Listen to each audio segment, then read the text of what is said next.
Okay, so how do I share my screen? Okay, welcome everybody. It's our workshop time, and it's water strategy. He said the name of it, and I'm going to mess it up. Raftless is Lucas will be presenting this.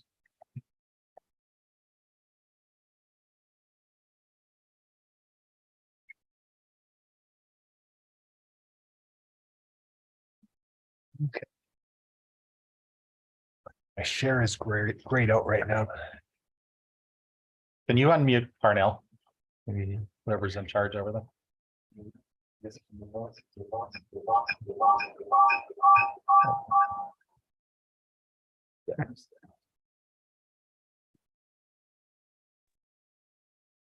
Thanks, Philip.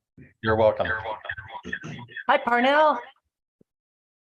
Well, we got that echo going.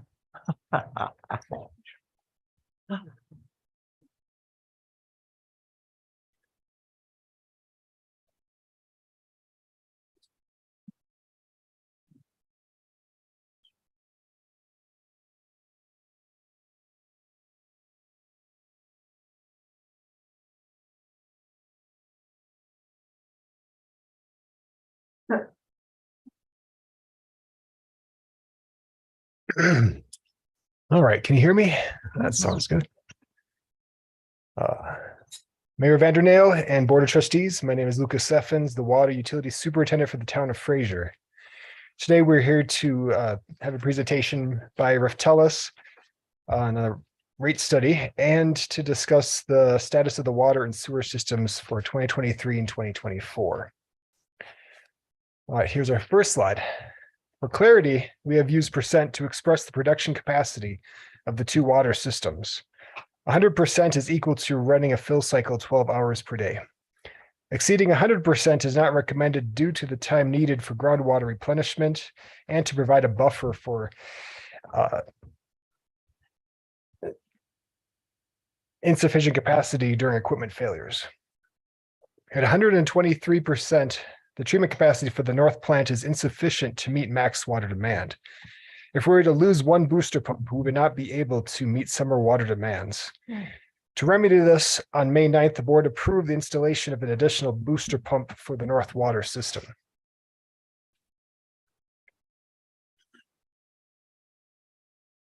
Once the third pump is installed, we will gain some production capacity, bringing us down to a more reasonable 85%. But we must endeavor to stay ahead of growth. The limiting factor going forward will be well production. We estimate the north system will reach 100% capacity after an additional 243 units. We are attempting to lower this number by controlling water loss, either through leak detection or by replacement of old service lines. We also plan to install smart water meters that will monitor for water loss in real time.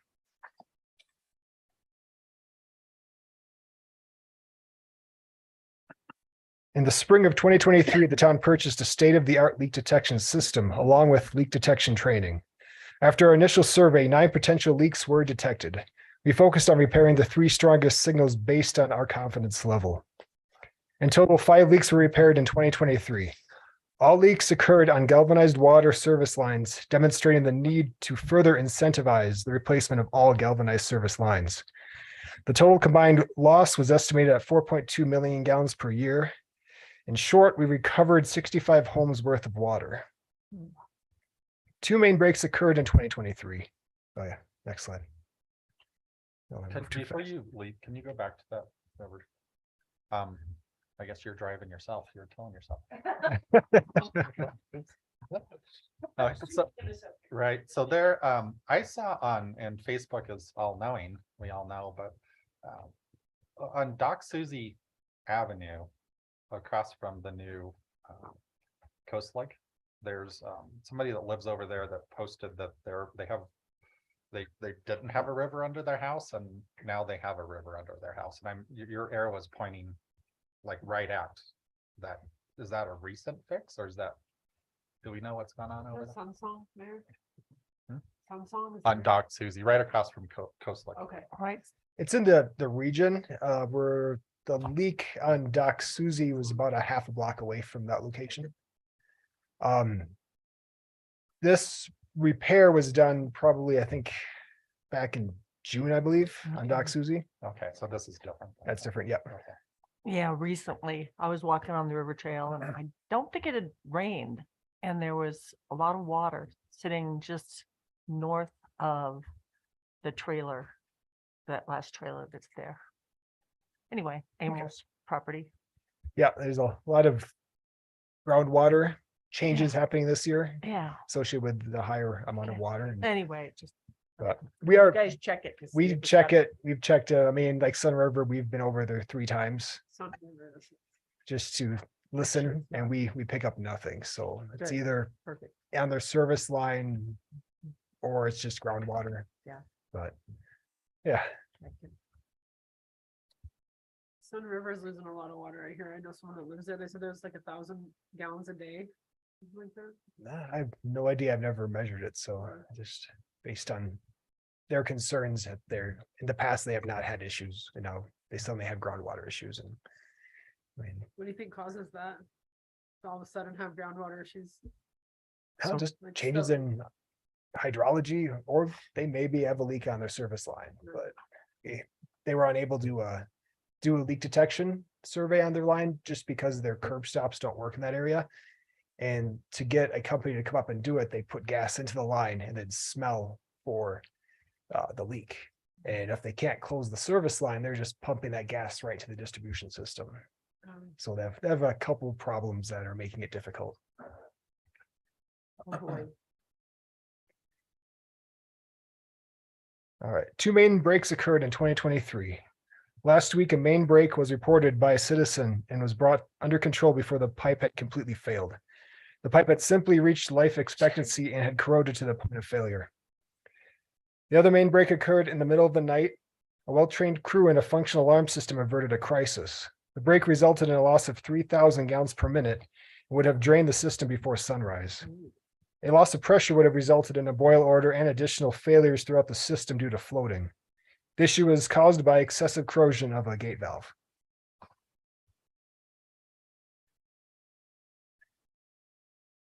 This year, the town hired a dedicated project manager, which lifted much of the burden of coordination with contractors and local developers off the operations crew. This gave us time to catch up on system maintenance, which had been neglected over the past few years. Not only did this enable us to take on new programs such as leak detection, but allowed us to perform maintenance on over half the gate valves and hydrants within the water system. Good. Maintenance is incredibly important to ensure we can manage the water system in emergencies such as main breaks or wildfires. It also allows us to find issues in the summer to avoid costly emergency repairs in the winter.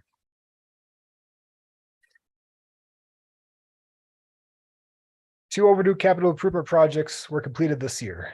For the past 3 years, we have been struggling to deal with supply shortages in a tight labor market. Not only has this made parts more expensive with longer lead times, but has also made it difficult to find excavation crews. Our largest project was in the Old Town trunk sewer line. This is an old clay line that was over capacity with infiltration and slope issues that required frequent cleaning to prevent backups. Our second capital improvement project was the Byers Avenue water line. This line had reached its life expectancy and was undersized, restricting flow throughout Old Town. It also had a high occurrence of leaks and frozen service lines due to having a shallow depth.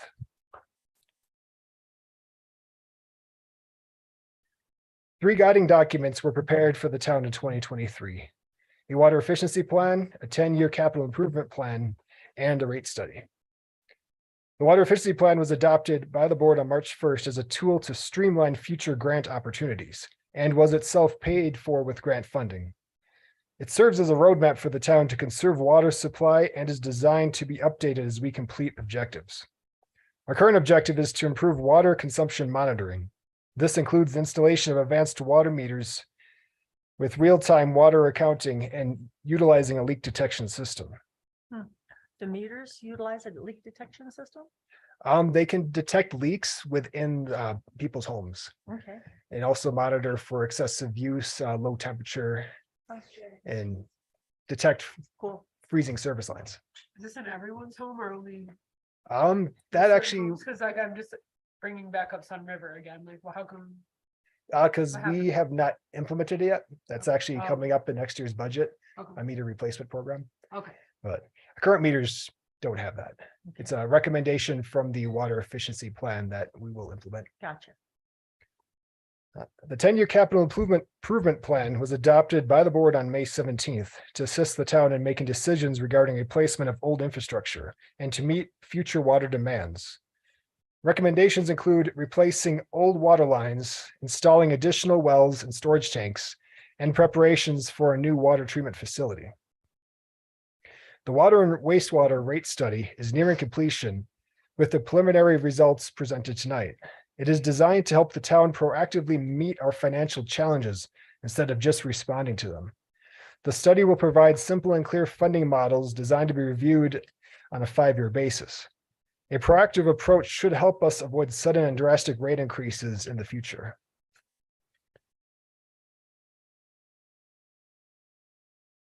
Moving on, 2 capital improvement projects have been recommended for completion. There are 9 water lines along Wapiti and Quail Drive that pose a risk to the water system. Many of the valves in these areas are broken or difficult to operate, making isolation of individual streets difficult during emergencies and construction. Additionally, this section of town has several dead-end lines that cannot be flushed. Over time, sediments and rust will accumulate in the pipes, reducing capacity, increasing corrosion, and creating environments for bacterial growth. The second capital improvement project will be to create a new pressure zone southeast of the shopping center. This will improve water pressure throughout the area and move the separation point between the water systems to the Maryville annexation boundary. Diving deeper into this project, when Maryville was annexed into the town, it came with its own water rights to serve the entire annexation area. The area shown here in purple was allowed to use the North Water Supply so that development could proceed prior to the completion of the old Victory Road distribution line.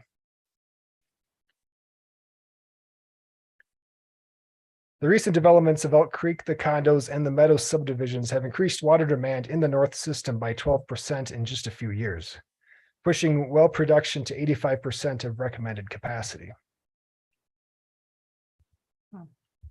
After the separation, the 2 systems should be relatively balanced. The north system will still require additional diversion decrees and water sources to serve all approved developments.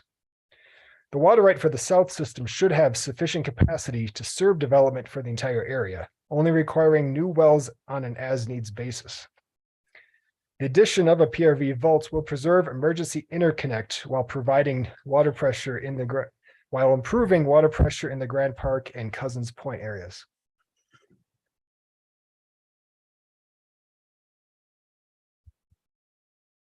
The North Water Treatment Plant is only designed to serve Old Town limits. Any extension of the system beyond the old boundaries will require additional water production capacity. 2 projects were approved by the board to help meet these future water needs. An additional booster pump is currently being installed at the north plant. Once installed, we will have maxed out the capacity of that facility.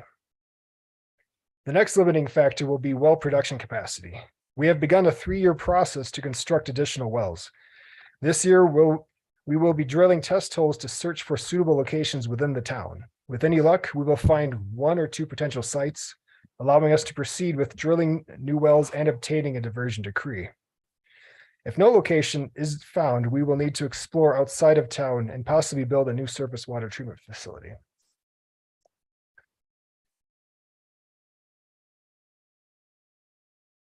Ongoing projects include new well development, water meter replacement, and upgrades to water treatment facilities. The water efficiency plan emphasized the immediate need to replace all failing water meters. Before proceeding, town staff reviewed other meter products before simply replacing the expired meters. Census, our current meter manufacturer, has had many quality control issues and supply chain disruptions. After investigating and testing other meter products, we have decided to change over to Metron and their WaterScope water accounting system. Metrons have a built-in continuous read system with an advanced water accounting system that can detect leaks, excessive use, and freezing temperatures. It also has a user interface that can be programmed by the customer that will directly alert them when they have a leak or if the service line is at risk of freezing. We achieve 4 water efficiency goals simply by switching to a different water meter. Even with all these additional capabilities, Metro meters are cheaper and easier to replace than our current meter design. Our other ongoing project is the replacement of old equipment in the treatment facilities. Next year, we are planning to replace our old pH monitors. Then in 2025, we are planning on correcting a few design issues at the red zone pump station.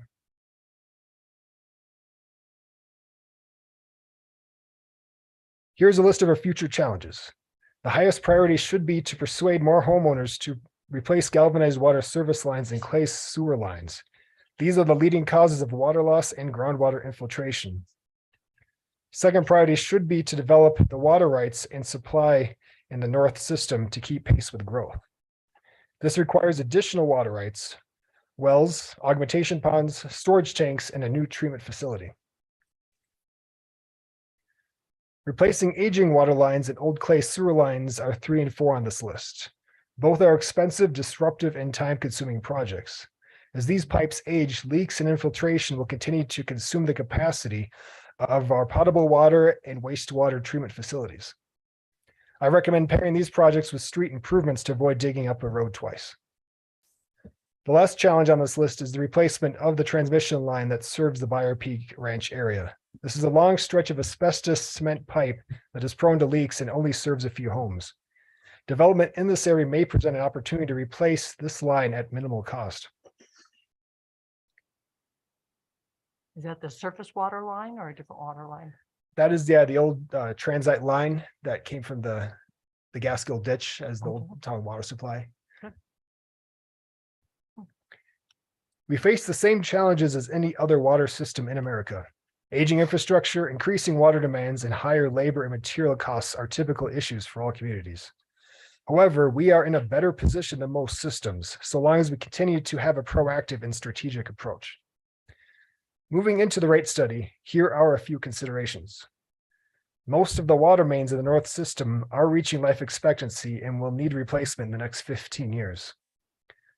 Excavation of pipe repair costs have increased by 35% since 2019. Chemical and material costs have increased both in price and in wait times. The approved out-of-town service area is equal to size to the existing North System, which will increase the size of our system by another about 110%. Service fees have not changed in 7 years, with a tier system added in 2019 to discourage long irrigation. I will now turn this over to Raftelis to present the 2023 water and sewer rate study. Yeah. Oh, there you are.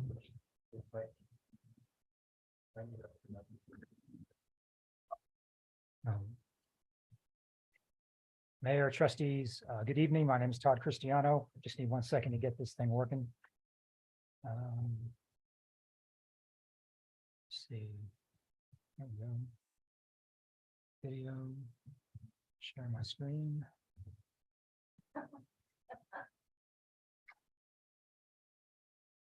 And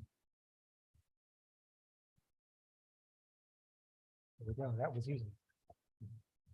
Good evening. Again, Todd Cristiano with Raftelis, and my presentation tonight covers a lot of the financial aspects of what Lucas talked about. Got a fairly lengthy presentation, a lot of information in it. So we're going to dive down to some details, but the goal is to provide you with all the information, provide some feedback, and make decisions on this water rate study. We have a lot of topics here. Talk about the goals and objectives, what the financial planning process is, like what did we do to come up with our results, and then we'll look at the various financial plan scenarios, and we'll talk about what the difference is between them, and how does that affect proposed rates when we look at each of those scenarios. How's that going to impact a customer's bill? We have a peer rate survey as well. We're going to compare typical bills on our different scenarios against other communities in the area, Grand County and other resort-like communities. We're also going to talk about tap fees and conclusions and next steps and considerations as we go into final steps of this rate study. So Lucas was right. Here's a CPI graph, consumer price index. There's a lot of lines up there, but really the black line up there shows the CPI, consumer price index. That's basically inflation. And if you look at all the lines there and look at the kind of the green line, that's water and sewer.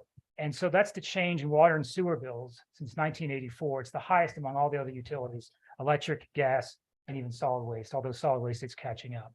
So utilities are facing large rate increases. So the town of Fraser is not alone. Utilities along the Front Range, Utah, Western Colorado, all facing similar problems with aging infrastructure and failing pipes.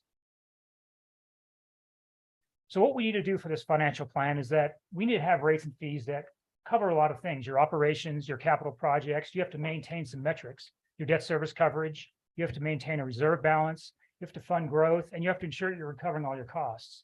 And we're going to do that through looking at your rate revenues, using grants to help fund projects, maybe loans for projects as well, and obviously tap fees to fund projects.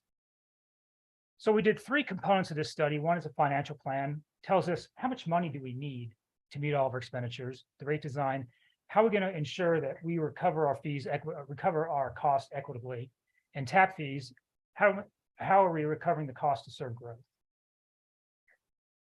So to do this, we follow an industry standard guidelines. The American Water Works Association, headquartered down in Denver, actually, has a couple of publications, and they have some principles and guidelines for rate setting and doing financial planning. Of course, we follow all those principles and apply our expertise to each one of the communities we work with. So let's talk about the financial plan here.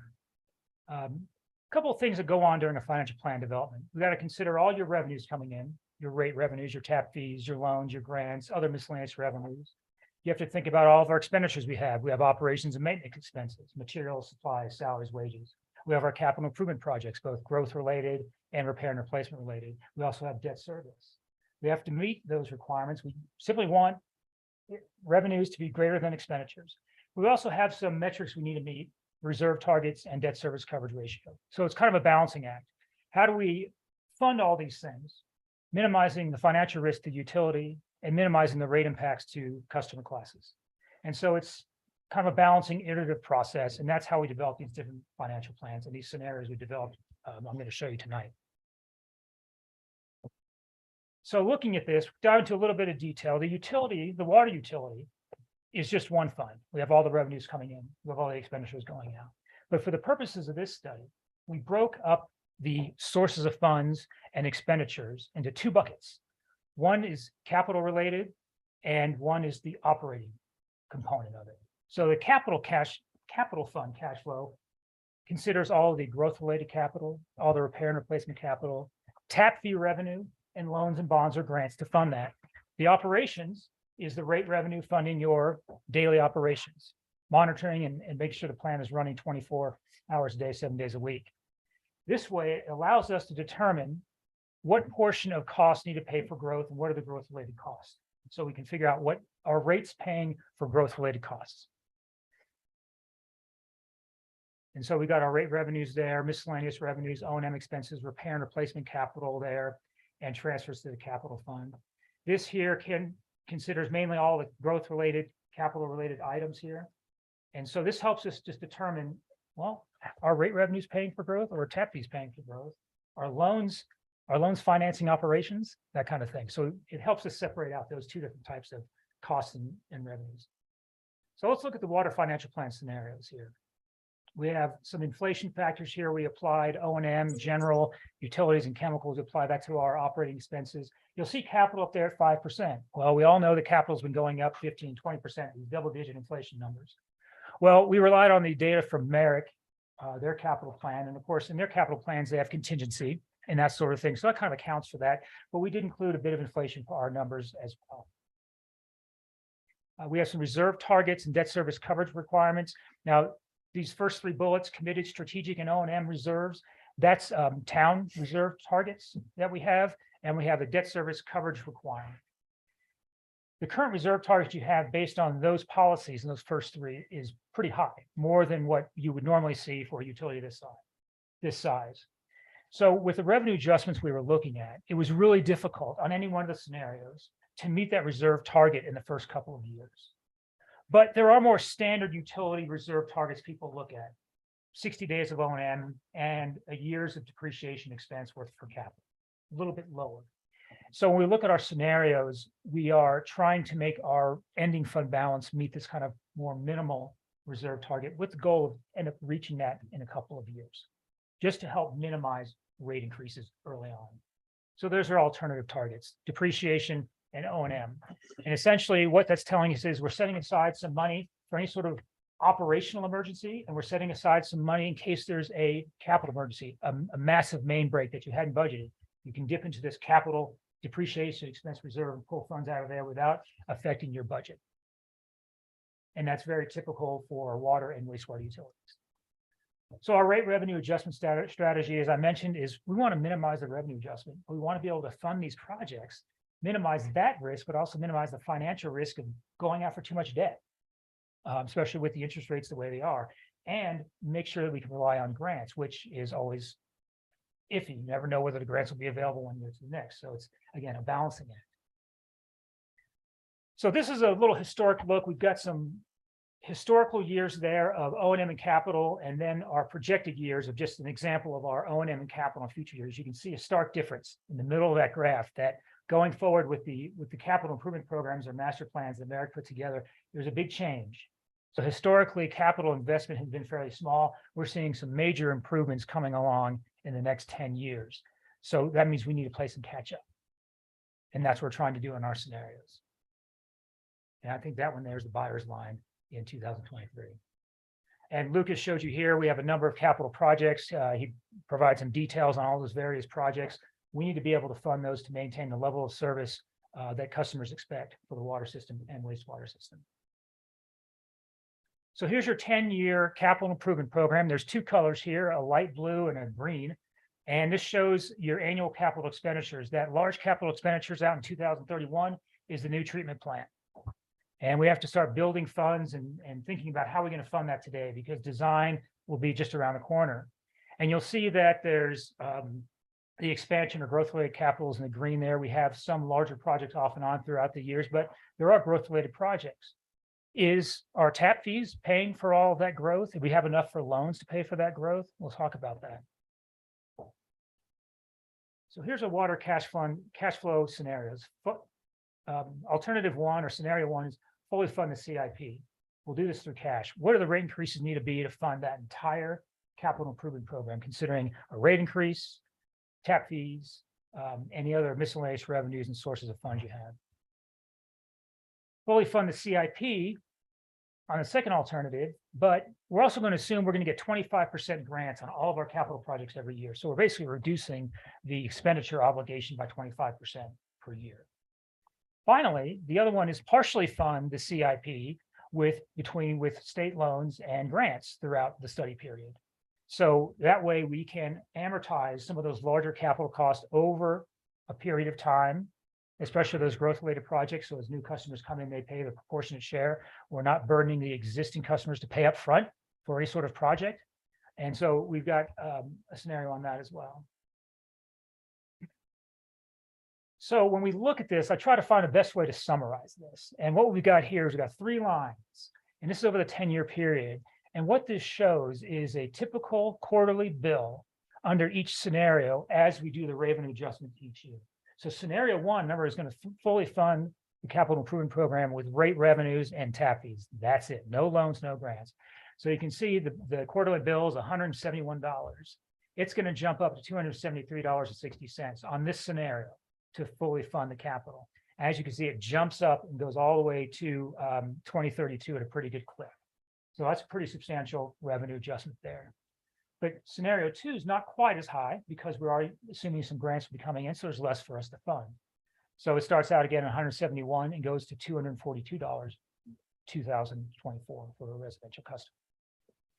And scenario three is the most conservative of them all. We're going to assume we're going to use loans and grants and rate revenue and tap fees. And it comes in the lowest, 196 from 171 in 2024. So some decent size, double-digit size revenue adjustments, but we need to get back on track here because we have a large capital improvement projects coming online. And we wanted to look at all the different scenarios in terms of what's the best risk we want to take in terms of interest rate risk versus what type of revenue adjustment is acceptable. So when we look at our capital expenditures and funding sources, this is where we kind of separate the buckets. We have our growth-related capital in the water fund over the 10 years of $11.9 million.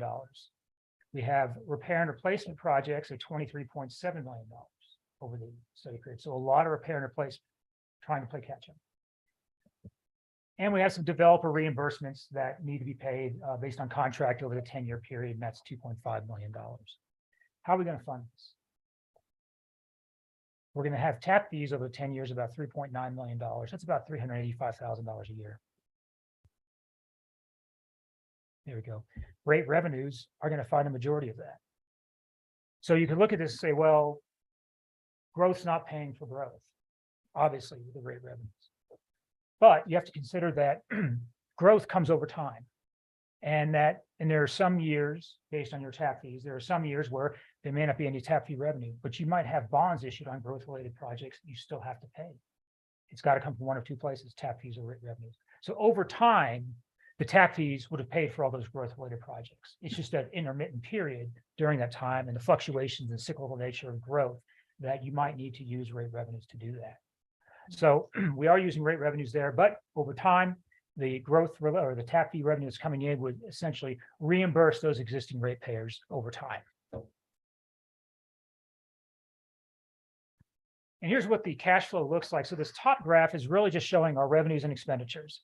We've got two lines there. The light blue line is the revenues, the rate revenues that we're going to get with the increase. And the black line there shows if we didn't raise rates at all, this is the revenue we'd get. And you can see the bars here show that the bars here are greater than the black line, meaning our revenues are below our expenditures. And we don't have funding to be able to meet our operation expenses. So with this, with our revenue adjustment here for scenario one, it's basically showing that with this revenue adjustment, we'll be able to fund all our operations. We'll fund our repair and replacement capital and also fund all of our projects throughout the study. The second graph here is our target reserves and ending fund balances. The target reserves, the black line. As I mentioned earlier, we're kind of looking at a lower reserve target until 2027, then bumping up to the higher current policy the town has. So you can see each one of these years we're meeting our reserve target. In each one of these years, the lower reserve target in the first 5, and then we're meeting the key targets in 2028 through 2032. You'll notice that 2031 shows it's below the target, but it's a one-time thing because we're using a lot of cash to fund that major water treatment plant expansion in 2031. So it's a one-time thing. So with this scenario, cash funding, we have a rate revenue adjustment. We're able to fund all of our projects with tap fees and rate revenues and that sort of thing to fund those capital projects. So that was the one with the largest revenue adjustment. Scenario 2, now we're going to fold in some grant funding. Again, 25% of total capital is going to be funded by grants. So let's look at our capital expenditures here. We have our growth-related capital, and we have our annual repair and replacement capital, still the same. And developer reimbursements, still need to fund that. We're going to fund with tap fees. We're still getting the same amount of tap fees. Now we're getting grant proceeds, $8.6 million of the study period. So that's going to lessen the burden on the rate revenue we need. So rate revenue is at $25.7 million. So that's how we're funding. We've got 3 sources of funding now. We got grants, rate revenue, and tap fees to fund all of these capital projects here. And that's a total of $38.1 million, same amount of funding as before. And look at these charts here. We can see that the slope is not as great on the light blue line, meaning the revenue adjustments aren't quite as intense as scenario 1. Again, the black line shows, hey, if you did nothing, this is where you would be and not be, you'd be barely meeting your operation expenditures, which is that darker green bar. And again, we're meeting our reserve targets, both the lower reserve targets through 27 and then the higher reserve targets in 28 through 32, with the exception of 31 there. So a little bit less burden on the revenue adjustments in scenario 2. So let's look at grant funding and loans, because now instead of cash financing these large projects and trying to accumulate cash to pay for large growth-related projects, or even just capital projects to begin with, we're going to amortize that cost over a period. It's very similar to when you buy a car. You can either pay it cash up front, have no money in the bank, or you can amortize it and pay interest, but you'll have some money in the bank. So again, $11.9 million in growth related capital, $23.7 million in repair and replacement capital. Now we have some debt service we need to pay though, because we're issuing debt on some capital projects. So we have to pay the debt service on that. And we have our developer reimbursement still. So we have tap fees, $3.9 million. We have loans, so that's going to cut into the amount of rate revenues that are required to fund your capital. We have our grant proceeds because we're doing that too. It's still $8.6 million. And rate revenues is $10.1 million over the study period, over the 10-year study period. So we've lessened the burden on the existing ratepayer rate increases. So we can do lower revenue adjustments because we are looking at issuing loans and amortizing that cost and getting the reduction in capital cost due to the rates. So we look at this, you can see this, each one of the graphs on this first graph here, when we looked at scenario one, the bars were much higher. They're kind of squished down because we're not using as much operating fund revenue to pay for those capital projects because we're issuing loans and we're using grants. And again, we're meeting our target reserves requirements over the study period, except for even in 2031. So this one has the lowest revenue adjustments over the study period. So to summarize, we have three scenarios. Scenario one is cash funding everything. Scenario two is cash funding, tap fees, and issuing some grants, using grants. And the third scenario is let's look at some loans for capital projects, look at grants and tap fee revenue and rate revenue as a combination to help fund those projects, which will help lower the revenue adjustments in scenario three as compared to scenario one and scenario two. I'll pause here for any questions. There's a lot of information there. I'll pause briefly for some I questions. had a couple of questions. Sure. For you. In terms of the rate revenue, how much is being covered by the growth, the additional revenue from growth versus increase in unit cost? That's a great question, and it is. There is a jump in rate revenues from when the new customers come online. When we were working with Paul and Lucas and looking at those new developments coming online, there is some bumps. If you had no revenue adjustments at all, you'd still see some bumps in revenue. I don't have that number for you. I can get that for you. It is a good amount. I'm just wondering, what could people expect in terms of increase in their rates per year over that period of time versus, I'm just wondering, what's going to be the impact and how is that going to be? Well, the capital improvement program really kind of makes that a little fuzzy, because if we just had operations and operations increased at 5%, but growth increased at 6%, the unit cost would be lower for everybody. But we have these capital projects that are bouncing around at different levels each year. So that makes it a little difficult. But in theory, having the additional new customers become existing customers does lessen the burden a little. Okay. If we took growth out of it, then that Yeah, would if be you could a get that, that would be challenge. helpful. Of course, tap fees would go away too if you didn't have any growth. True. In terms of the debt service, what rate are you calculating that on? Is that based on current rates or? Current rates, I think it's 5% because we're looking at state loans, and they give either 75% or 85% of the current AAA revenue bond. And at the time we were putting this together, it was around 5%. So I think we're using 5% in that. And So that 20-year loan. 20 that years. could fluctuate. Yeah. And what would be the impact if we move from like a monthly billing system from quarterly to monthly? Would that impact in terms of revenues? It could, depending on what kind of rate structure you have. People will have more time, or they'll be able to react more quickly to their bill if they're seeing a high bill. Right now, you have to wait till quarterly. If you go to June to August and you get your bill, it's really high, well, summer's over.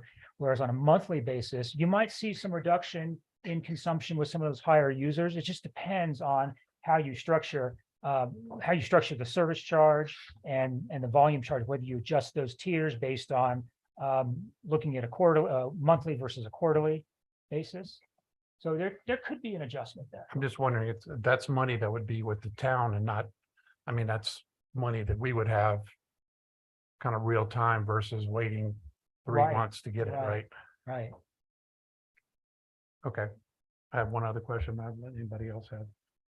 You Uh, seem, You seem quite confident of the 25% from grants. How, We talked about this and grants have been fairly available. However, there are some potential budget changes on the federal level that could impact the state loan program and potentially grant program. It's kind of up in the air right now. There are grants available, and if I understand correctly, Paul, you've always been successful in getting grants here. So from a public works standpoint, the plan is if we were not to get 25% in grants, we would reduce that year's capital project by whatever amount of grants we didn't have. So let's say we got 0 grants next year, we would only be looking to fund 75% of the CIP. So we would cut that back to that revenue source. But currently we have a grant out to replace all of the water meters in the north system. So we already have applied for that grant. We've applied for a grant to do the infrastructure for Clayton Court. So we have already actively applying for grants that would be part of the CIP that we've already adopted. We're already going after those grants outside of this rate study, just to be prepared. So even because if the board decides to go fully cash funded by, making the rates what scenario 1 was, we still plan on going for grants to try and reduce some of those costs. But the plan would be, we would reduce those capital expenditures for that year by whatever amount of grant we didn't get. Like, we're not going to go do a $10 million project, but only get 7.5. We'd reduce the projects down to that 7.5.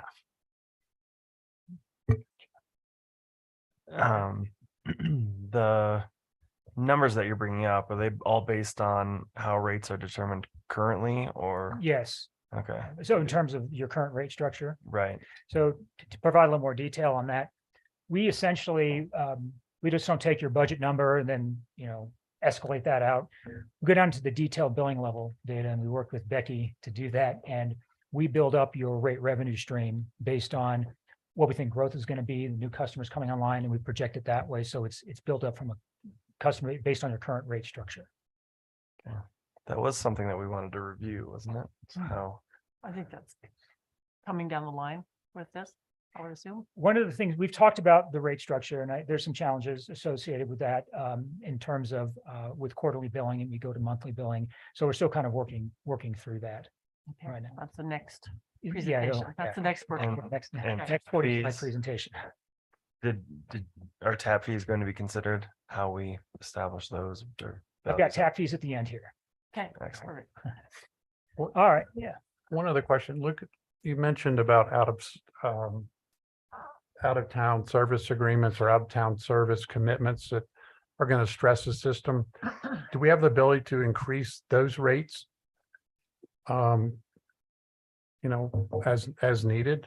Would they go up concomitantly with, the resident rates, or how would that work? You do, but there are some contractual. So the out-of-town service agreement is an agreement we entered into with Byers Peak Properties.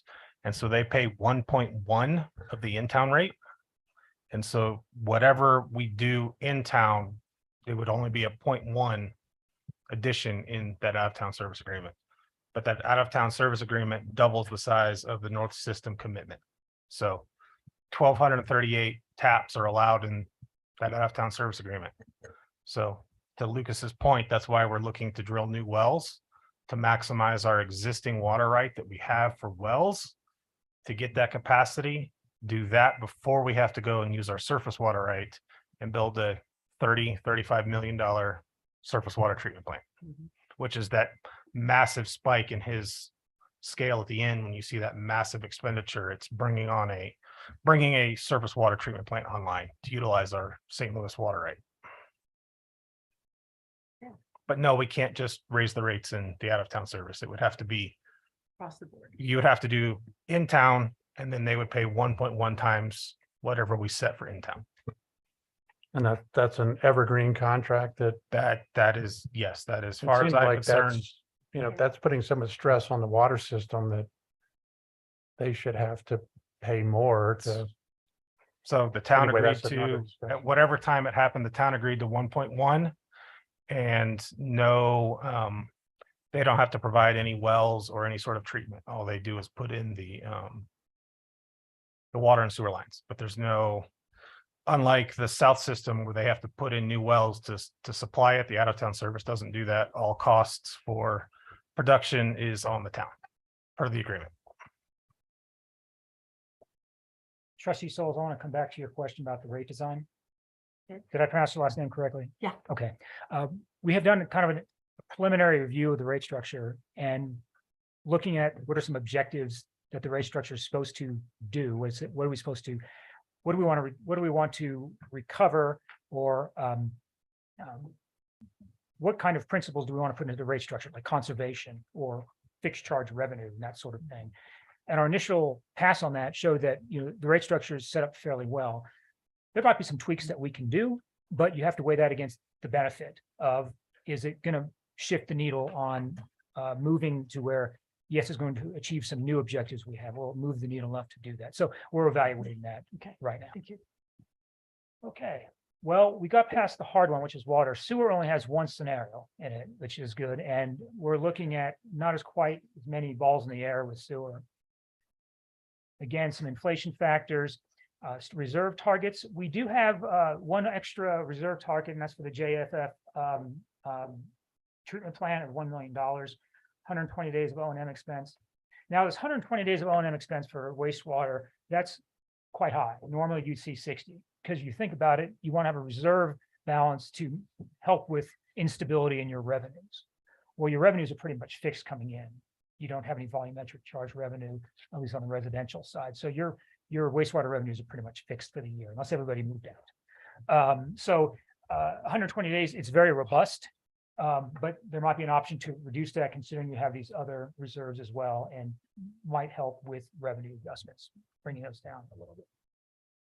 Again, rate revenue strategy, balancing that act between loans, grants, rate revenue, minimizing the impact of customers, minimizing financial risk to the utility. We have one scenario, annual increases of 8% in 2024 through 32 to fund these projects. So we look at our little bar chart here. We have a majority of capital is repair and replacement, only $2.7 million worth of growth-related capital. And I forgot to mention, how did we come up with that number? Where did the growth of 2.7 million come from? And we worked with Merrick, and we went project by project and said, well, what percentage of this project will be oversized to serve new growth? Which one is repair and replacement, and that sort of thing. So we went through that exercise with Merrick and their capital program. We have some reserve funds that we have. The fund balance in sewer is around $7 million. So you're starting off on a good foot there to help fund these projects, which really helps mitigate the revenue adjustments, hence the 8%. We have tap fees about $3.8 million. It's about the same because the tap fees are about the same for water and sewer, and we have the same growth on both sides, water and sewer. And we have some grant proceeds we're going to use. So no need for loans. The only risk is, are we going to get the grants? And what's the probability of that? So not as much going on in the wastewater fund. As you can see here, the same charts here, we have our light blue line, we have our two colored bar graph, and that just represents operations and capital. And in some years, when the line is below the bar, that means we're drawing down reserves because our expenditures are more than our revenues that year. In other years, when the line is above the bar, means we're building up reserves. So the whole idea is to have that line kind of float above those bars to where you're really not drawing down reserves in future years. Now, in the first year or so, we are drawing down a reserve to help fund some capital projects. But the point is that by the end of the study period, you want to have your revenues meeting your expenditures. So that way you go into the next 10-year period, you're not drawing down reserves. You're not behind the 8 ball. You're starting off in a good place. And we're meeting all of our target reserves, even with that larger reserve and throughout the study period. So that's sewer. Not as many moving parts in sewer. So let's talk about rate design. Now, I mentioned earlier that we developed our revenue streams based on your existing rate structure. So we've not changed the rate structure at all. We're applying these revenue adjustments across the board. So if it's a 10% increase, we're applying a 10% increase to the base charge and to the volume charges across the board for all rate structures. So here's your current rate structure for residential, $153 per EQR per quarter. And then you have your tier 1, tier 2, and tier 3 volumetric rate, $1.50, $3, and $6.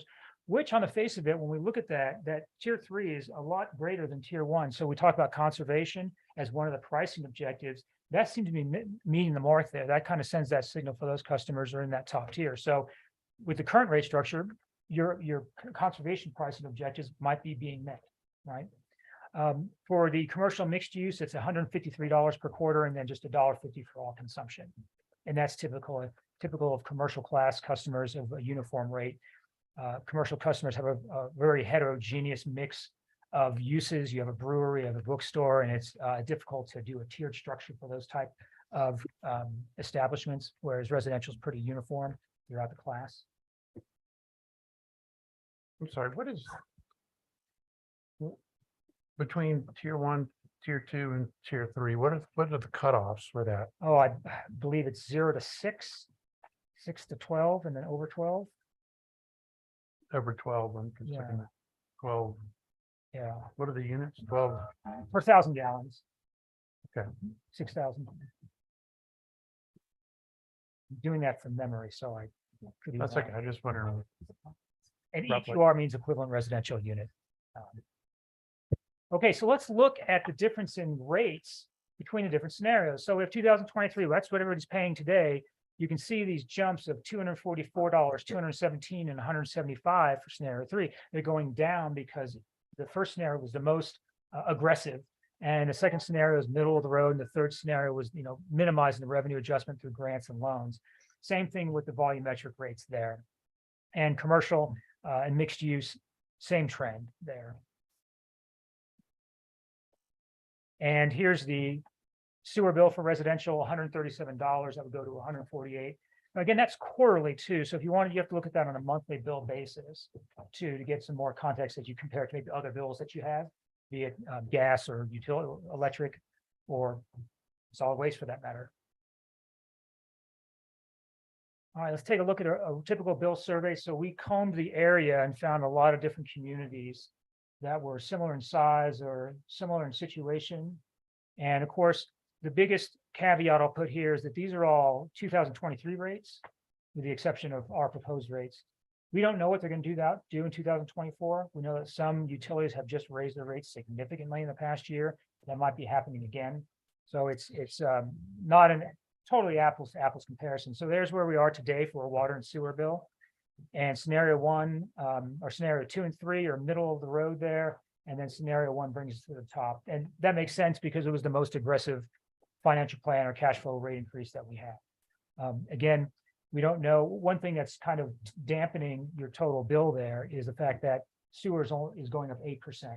And when we look at that in combination with the water, it tamps down on that total increase overall. Still an increase, still an increase.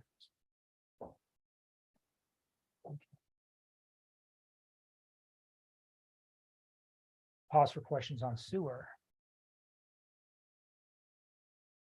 Okay, great. Move on to tap fees. So how the 399 jump from the 140 something that we pay now? Is it based on the thought of their consumption rates also? 30. So I'm just confused on that. This that, is this the right tier slide? 2, right? So if you went back, so we're at 137.50, and then you go here. So these So the 1726 for 2024 scenario 2, and you go to the next slide. this is wastewater. I'm sorry. Okay. Did I clarify that? I'm sorry. This is Okay, I was wastewater. confused. Yeah. I see it. Yeah, it says Yeah, I sewer. can see why. I apologize. Okay. Yeah, I didn't clarify that. So that This is the water sewer. bit, Yeah. that big jump Yeah. in the water. Thank you for calling that out. Thank you. This is the water. Tap fees, water and wastewater, water and sewer tap fees. Oh, that was the combined amount.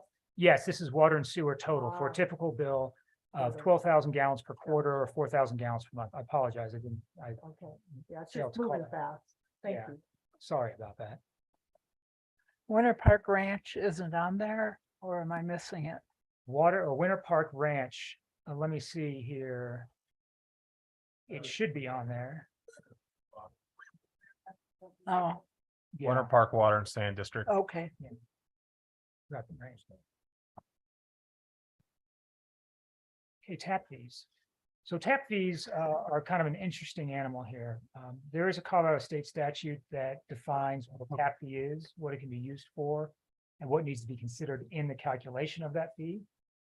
And it's obviously, it's legislative adopted, meaning the Board of Trustees here would adopt a fee and publish a fee.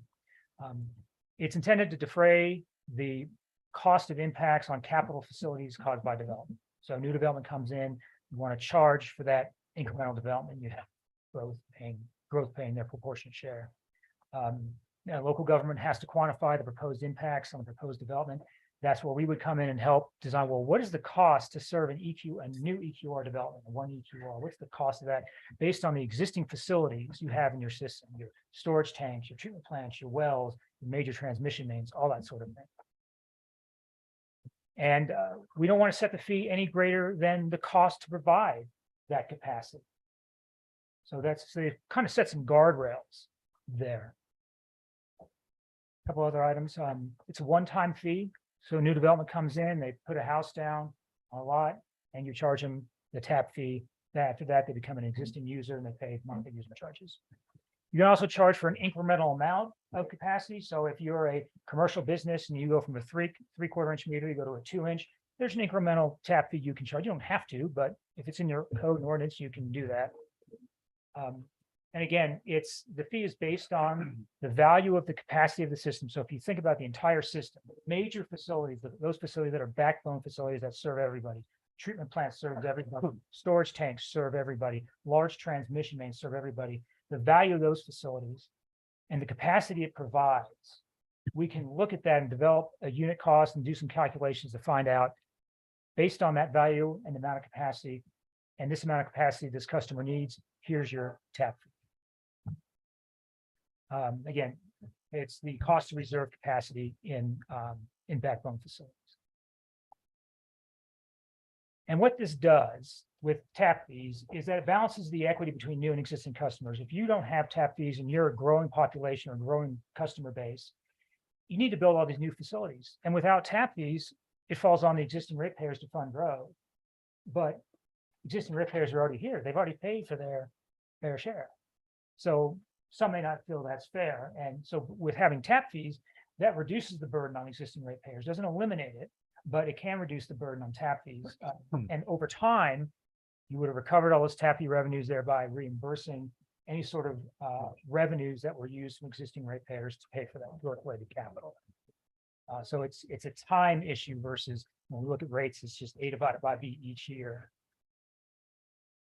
So here's your current tap fees. Yes. So we have a meeting that's supposed to start in 2 minutes. Oh, So how much more time I to can get wrap through? it up real quick. Okay, and then I'm gonna let this run over a little bit because this is a hugely important, This is, and we want to get you through, but we have to be also, we Okay. have a stated meeting that we're supposed to be opening. Just I can do it.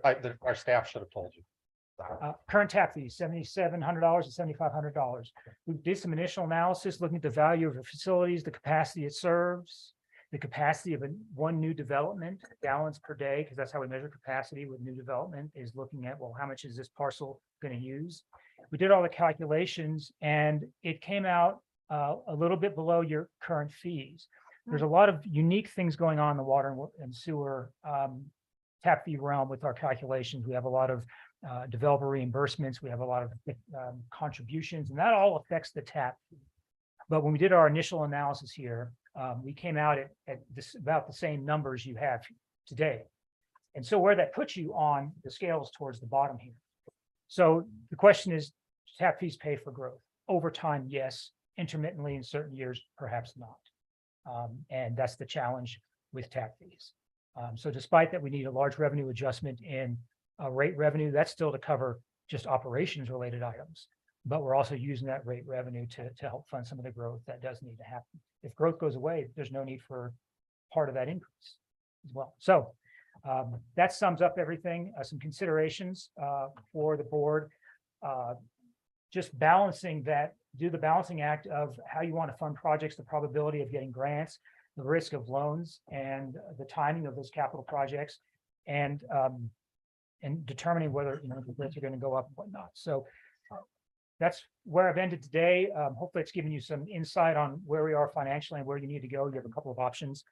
And we look forward to getting your feedback and maybe providing some additional recommendations next time. Is that under 2 minutes? Yeah, that's good. 2 minutes? That's very good. Yeah, thanks for that. I'm guessing we'll be able to download that for later reference. Yeah, if we need can, to. we'll get you an updated one. Awesome, thank you. Could I ask a quick Wow. question? I think I've asked this before, but so in the water fund, we have a deficit. In the sewer fund, we have a surplus. Is there any way we can sort of use the surplus money to help fund the deficit? Or, I mean, it's, Since they're enterprise funds, they can only be used for that specific thing. Price. So wastewater is its own enterprise fund. Water is its own enterprise fund. Water runs at a deficit because we rebate and we defer PIFs. Whereas the sewer wastewater is not deferred at all. Those are all paid up front. I mean, is there any way we can get creative with maybe like tap fees or something? Like raise the tap fees on water and lower it on the sewer? I mean, I don't know, but So it seems that- like there's. Part of what he was saying is there's state regulations and guide rails we have to stay within. And so you can't just arbitrarily raise rates to be in that top third instead of being second to the bottom. But we are significantly lower than Winter Park, Grand County #1, Granby. But in order to raise the rates, Raftellus would have to prove that it's needed to fund that growth.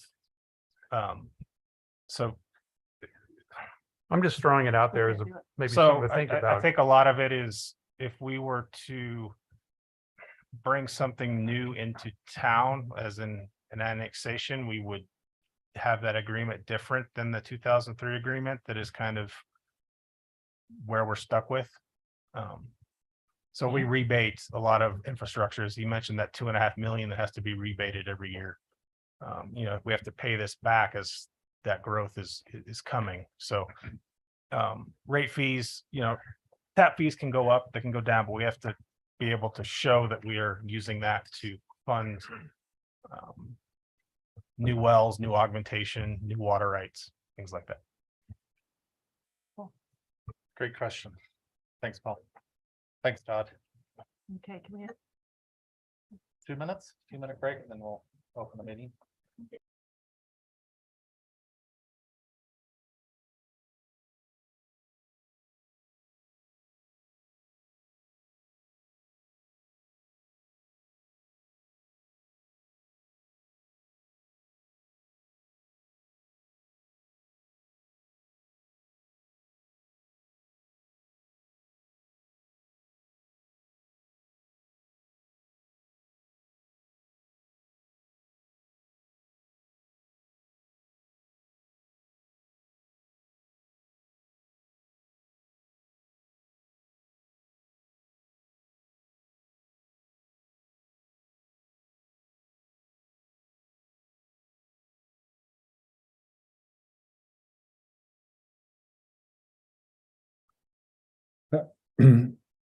Howdy.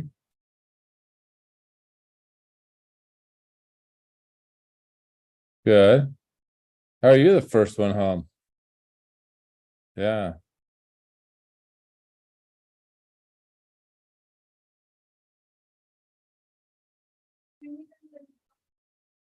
Oh, yeah.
I don't know where, there she is. That's a lot of work chasing goats. You ready? Okay, I'd like to call to order the Town of Fraser's regular board meeting on October 18th, 2023 at 7:07. Can I please have a roll call? Katie Fisher. Darnell Quinn. Eileen Waldo, Ryan Cirkvenick. Katie Souls. And Philip Vandernail. Want to welcome everybody for coming tonight. If you haven't done so, there's a sign-in sheet over here, so you can just sign in. And when we get to the open forum part, if you want to talk, raise your hand. I'll address you, come up to, and you can raise your hand digitally online as well. Come up to the podium, state your name. If you live in the town of Fraser or not, we don't need your exact address, but if you live in the town of Fraser or not, you'll have 3 minutes to talk. There's no banking your time. You can't sit down and come back up. No yo-yo coming back to the podium for those. So and that's standard on any of the agenda items moving forward. So can I have a motion to approve the agenda? So move. I second. Any further discussion? All in favor? Aye. Aye. Opposed? Can I have a motion to approve the consent agenda, which just has the minutes from October 4th? I so move. Any further discussion? All in favor? Aye. Aye. Opposed? Great. And then we are now at the open forum of the meeting. So if anybody in the audience has like to address the board, this is your chance. You got 3 minutes. Raise your hand. Okay. And I think you were not here when I was, but you get 3 minutes. Okay. You can't bake your time. State your name if you live in the town of Fraser or not. No yo-yo. You can't go back to the audience and come back. Gotcha, no problem. Yep. Okay, great. Thank you. Thanks, sir.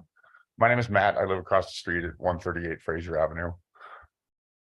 First, I'd like to thank the mayor for his run here. He's done some really good things. The mural festival has brought a nice light to the town. The Kerouac Park is a good addition, I think, a nice place to hang out. The ski benches have been good. We got about 10 more board meetings and 6 more planning commission meetings for you. I'm calling for an immediate moratorium on short-term rentals. At least 1 to 2 years while we draft new legislation. I don't know if you realize how big this industry has become and how much it is taking over these towns. We've put in place current regulations, but we're not enforcing them. It almost seems like we're on the honor system, and this thing is expanding faster than we can keep grips on it. I'm in favor of capitalism. I'm in favor of property rights, but I think the government has to regulate the greed in a free market economy before it collapses. Clear Creek County has a cap and they're already on a waiting list. Steamboat Springs, Dillon, Frisco, Aspen, Telluride are all capping the limits on short-term rentals. And in Fraser, our real estate headline says no restrictions on short-term rentals. So we're going to keep blowing air into this bubble while we're surrounded by areas that are restricted until this bubble explodes. Summit County has already seen a dip in their property values. Do we want to let the air out slowly or wait until the bubble pops? Again, I think a 1 to 2 year moratorium while the dust settles. There's going to be lawsuits on both sides in these municipalities. You got the Airbnb money siding with the short-term rental owners, and then the hotel industry is going to come with the long-term residents. Airbnb is a .com industry with no assets, and the hotel industry has been here for 100 years with huge real estate assets in resorts all over the world. So I would think the hotel industry is eventually going to prevail, and they're working from the HOAs up and the state regulations down. And so I think no restrictions on short-term rental in Fraser is going to attract the wrong kind of people and take the American dream, whatever gasp is left of people who want to move here to possibly buy a home and raise a family is gone. And we're replacing that with people who want to build 3rd and 4th homes here. So I'm going to keep up on that, as I get more information, I've been speaking with code enforcement and the town clerk to kind of see where our regulations are at. But I feel that they're woefully inadequate at this point, and something needs to be done about the short-term rental problem. I think in that is where our workforce housing problem lies. So thank you for your time. Great, thanks. Great. Thanks, Matt. Okay, anybody else here in the audience? I'm gonna go watch across the street. Okay. Anybody else here in the audience? Okay, anybody online? You can raise your hand digitally or turn on your camera and wave your hand around.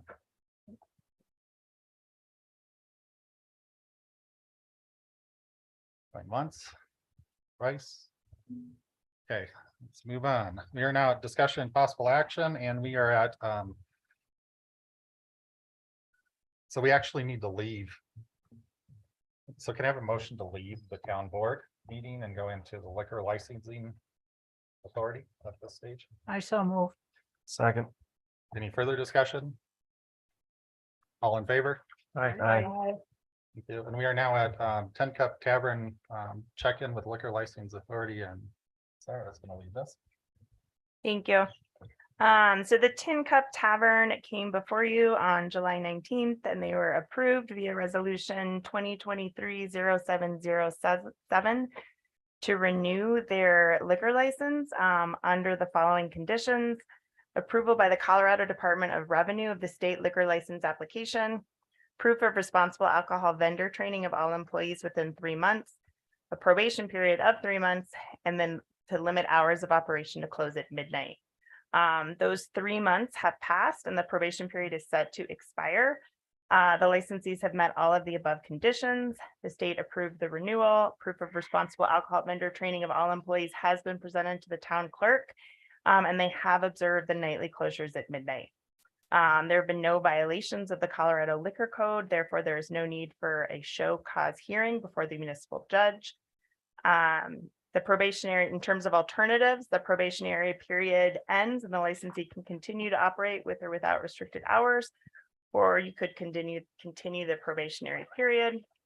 It is the recommendation that there be a motion to allow the probationary period to expire and to allow Tin Cup Tavern to resume business as usual with no limited hours of operation. Require all new employees to attend the responsible alcohol vendor training within 2 months of hiring. And I believe Tin Cup Tavern is here. Excellent. Good job, guys. Proud. Yeah. So come on up and tell us what you did to turn this around. Sure. Good evening, everyone. How are we? Great.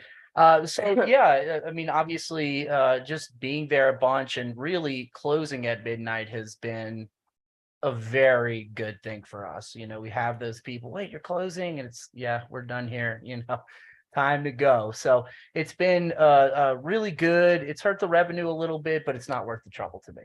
It's really that simple. And it's been a really easy road, I guess, these last 3 months. Excellent. Pretty easy, pretty Okay. straightforward. Great. We appreciate it. Yeah, we appreciate you guys too, and hope to not take up any more of you guys' time for these meetings. Can I ask you a question? Are you Yeah, sure. planning to continue closing at midnight, or are you gonna stay open later?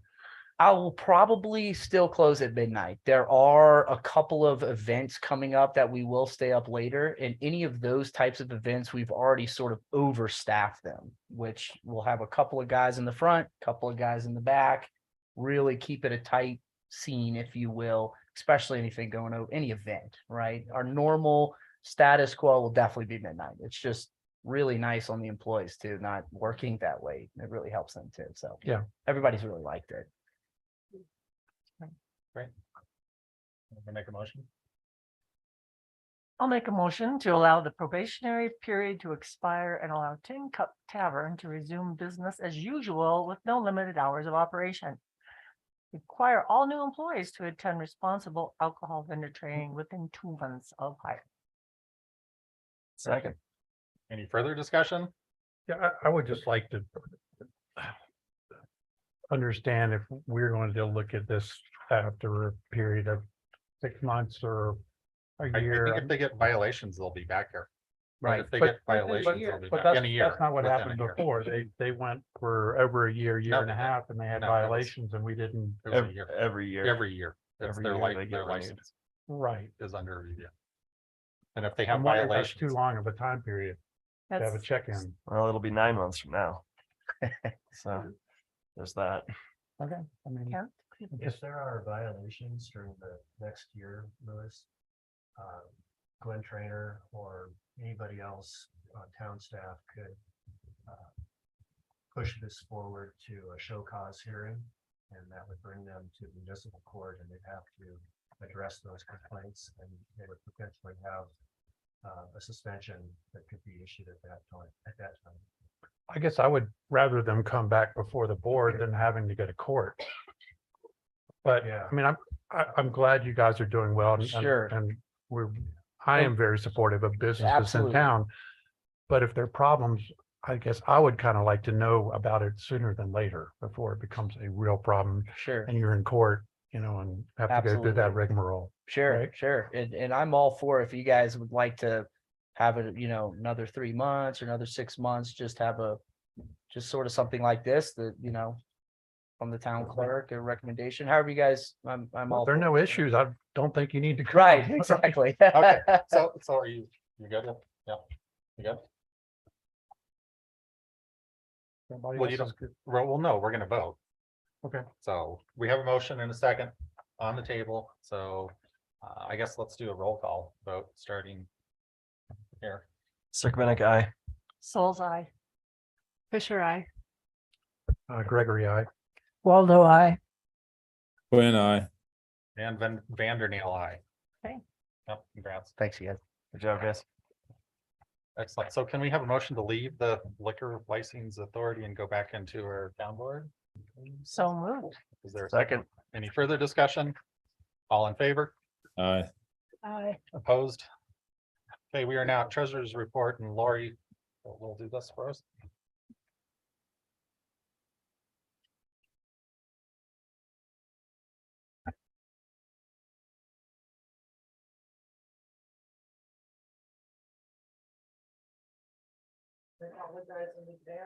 Can you please use the mic though, just so that everybody can hear you. Maybe pull that other one over. That's- Yeah, it doesn't want to pull up. Really good. Can you hear me now? Yeah. Okay.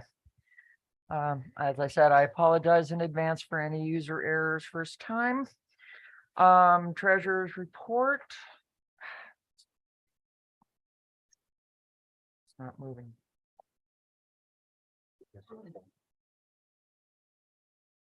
Hold on. Okay, we've got the general fund operations positions, as I've been stating. October, we're seeing the funds drop. We're paying out a lot more of the capital projects that are completing, namely buyers. Sales tax revenue for September, we experienced a decrease in sales tax revenue. That was kind of a surprise to me, but not really. We're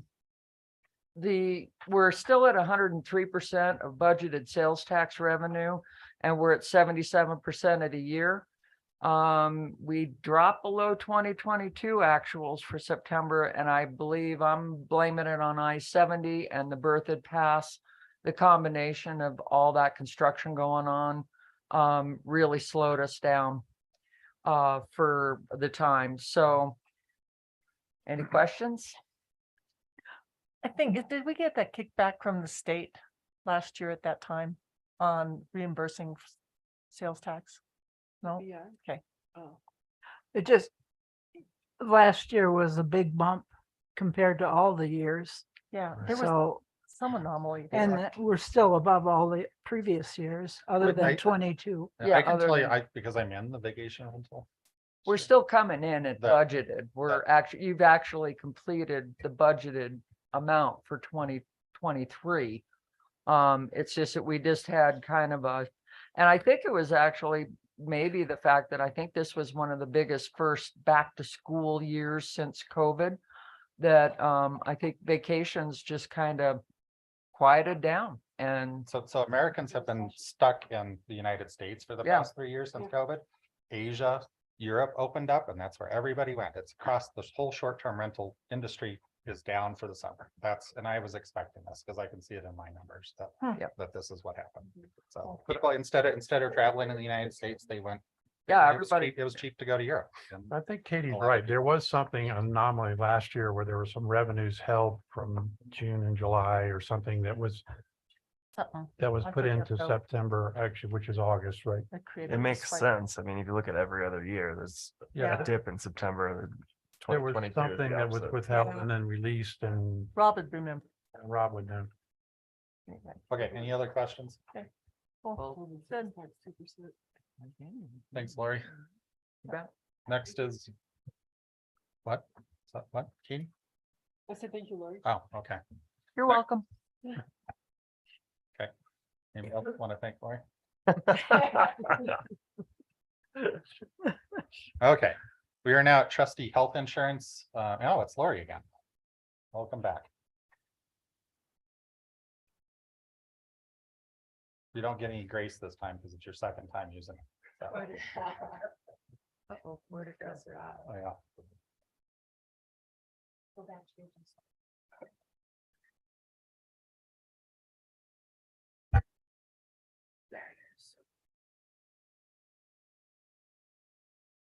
hold on, user error.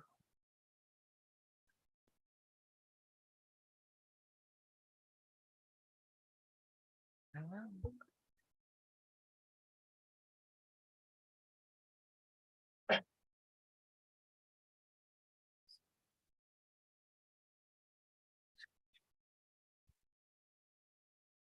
Oh. Yeah. I'm learning.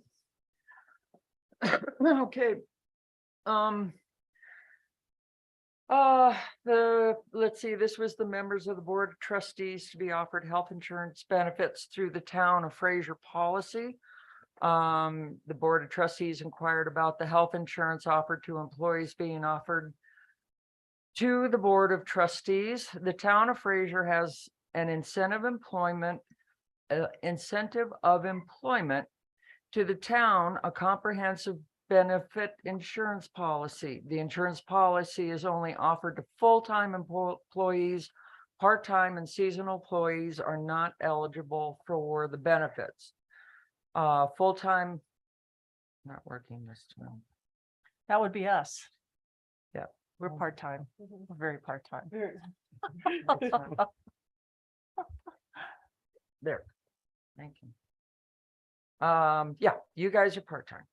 Full-time employees are, the town covers 100% of their insurance. Employee plus spouse is, employee is covered 100%, spouse 50%. Employee plus child, employee is 100%, child is 50%. Employee plus family, employee is 100%, family is 50%. I'll scroll down to the rate sheet in just a second. The benefits package has been instrumental in attracting and retaining employees. The benefit of employee retention is better service to the town, better distribution of workloads, less onboarding and training costs. The well-being of employees leads to a cohesive team environment and a quality work product.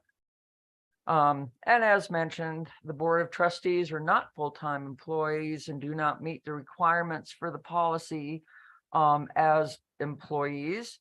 But the Board of Trustees may voluntarily pay into the existing health insurance policy by selecting a plan and paying the monthly premium. And then again, I've had the list of the monthly premiums that are available. And our open enrollment policy starts 10/25 and will end November 17th. That way, additions or changes, especially for employees, can be completed and everyone will receive their cards on time. Thank you. Thank you. Any questions? Liz? Eileen? What's the definition of full-time? 30, 30. 32 hours or more. I thought it was 30. 32. Michael will tell you that the Colorado definition is 30 hours. I wish. That's that was- I think I it's wish that was my 32. work week, 30 hours. Okay, what's the definition in her? It's 32. I thought it was written in the employee handbook, 32 hours or more. We might have to update the cat handbook. The And that will statute be is 30. happening. Yeah. Right. And again, we'll be updating the handbook before the first of this year. All righty, we're busy. Okay, anybody else? And next year, you're gonna shop around for other plans. Yes, I think, yeah, since the town, it just takes time to put all of the information together. And it takes time for them to run it. But yeah, I will be putting out for some quotes. If the town hasn't done that for some time, we should at least see what's out there. Thank you. Thanks.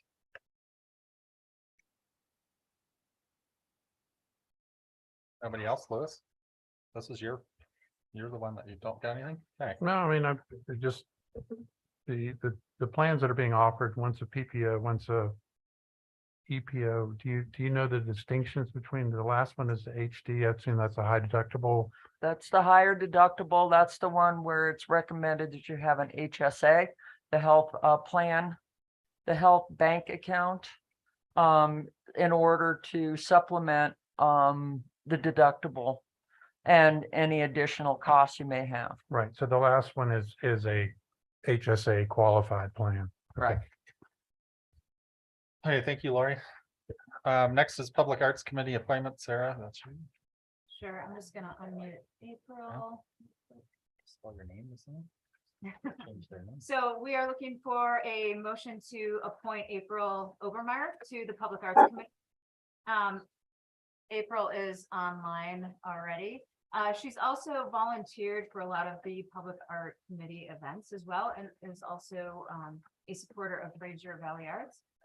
The Public Arts Committee is in favor of having her. Steve Fitzgerald wrote us an email saying that he's all on board with that too. Great, thanks. Thanks for applying, April. If you want to take 10 or 15 minutes to tell us about your. No. Thanks If for, you want to just introduce yourself and you can tell us a little bit about yourself, that'd be great. sure. Oh, my video is not starting, but that's okay. I just wanted to say hello. Thank you for considering me for the PAC committee. I'm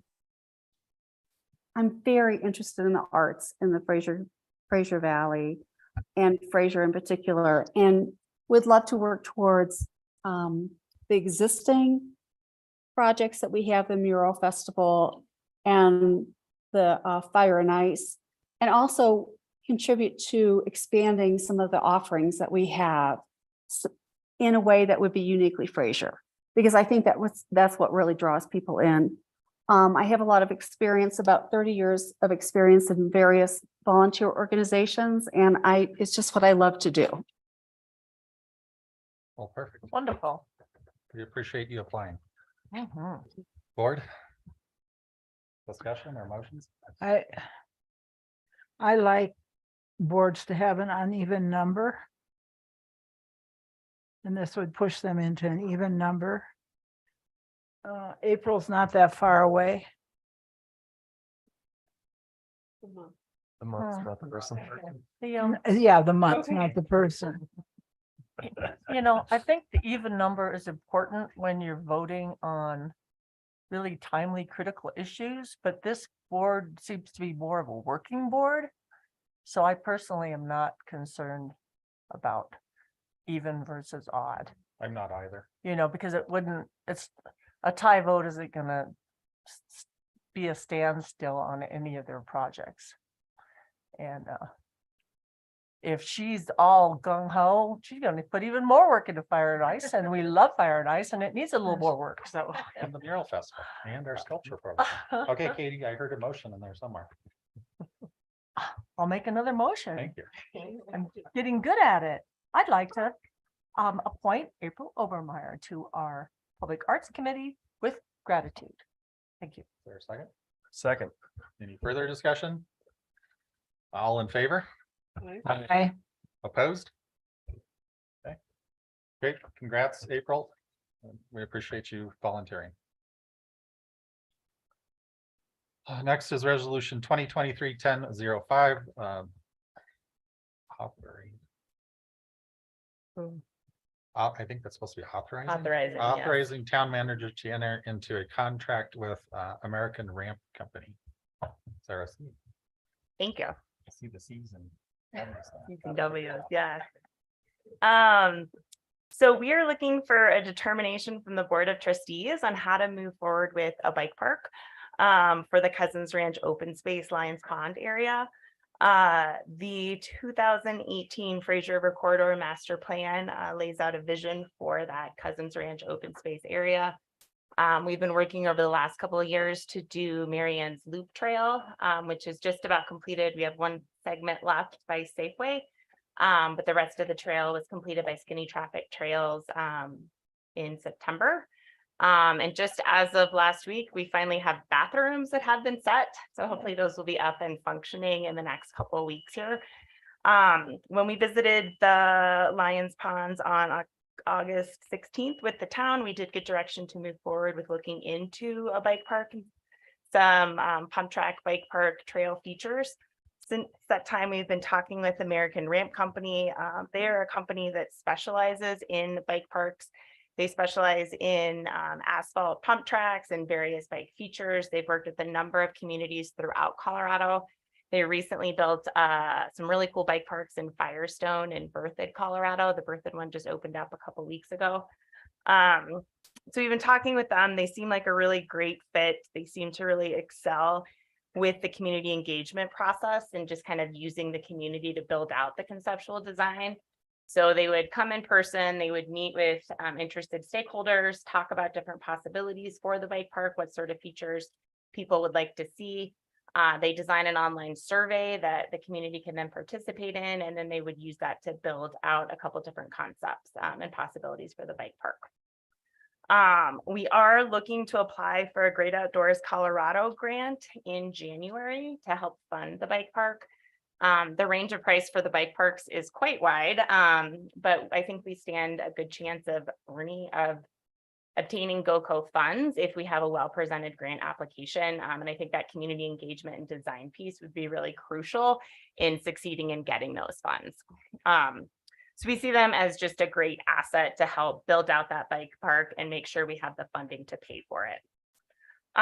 American Ramp Company has been awarded a contract for the design and construction of bike parks through Sourcewell.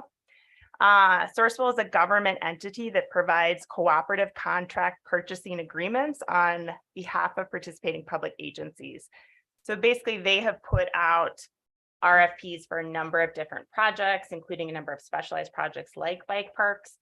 A number of companies apply. They're really experienced in vetting those companies, and then they award contracts to the most qualified bidders. So through Sourcewell, Colorado statute allows us to use them to accept their contracts that they have already bid out. So we would be able to legally enter into a contract with American Ramp Company for this design through Sourcewell. Sourcewell already works with and has agreements with a number of Colorado communities. I included a few in the board packet, but the list is really quite extensive. It's a very well-used entity.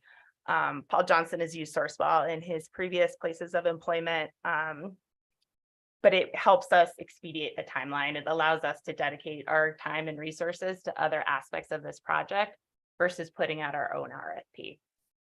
So we did enter into a contract with Sourcewell. We have the amount that it would not exceed $16,740.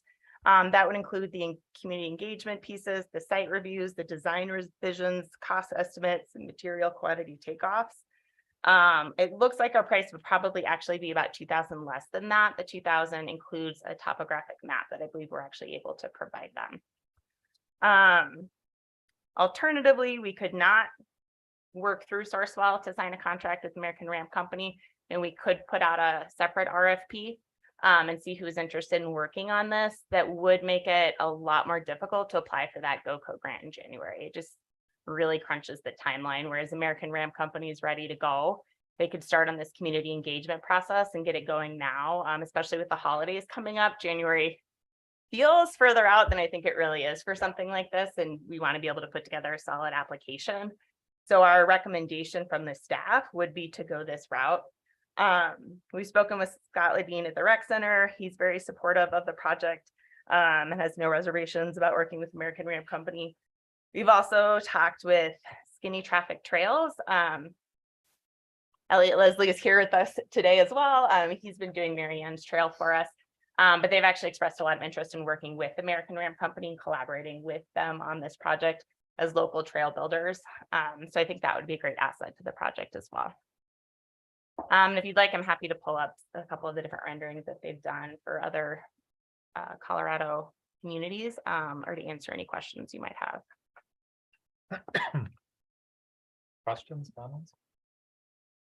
I saw their brochure, like of the things that they've done in other communities, and it's awesome. I mean, they do a really great job, and it's tons of different materials. I'm not sure I'm for like a concrete pump track. I'm thinking more dirt, but they can do both. So it's and maybe we do a combination of the two.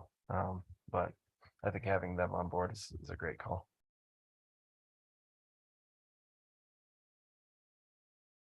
So Myra and Skinny Trails are here. Did they have anything to say? Can we ask them? I don't know. You got any? Yeah. wanna give us Kelly, your do you two have cents? anything you would add? You got to come up to the podium, state your name. Sorry, rules are rules. Sure. Everybody gets it.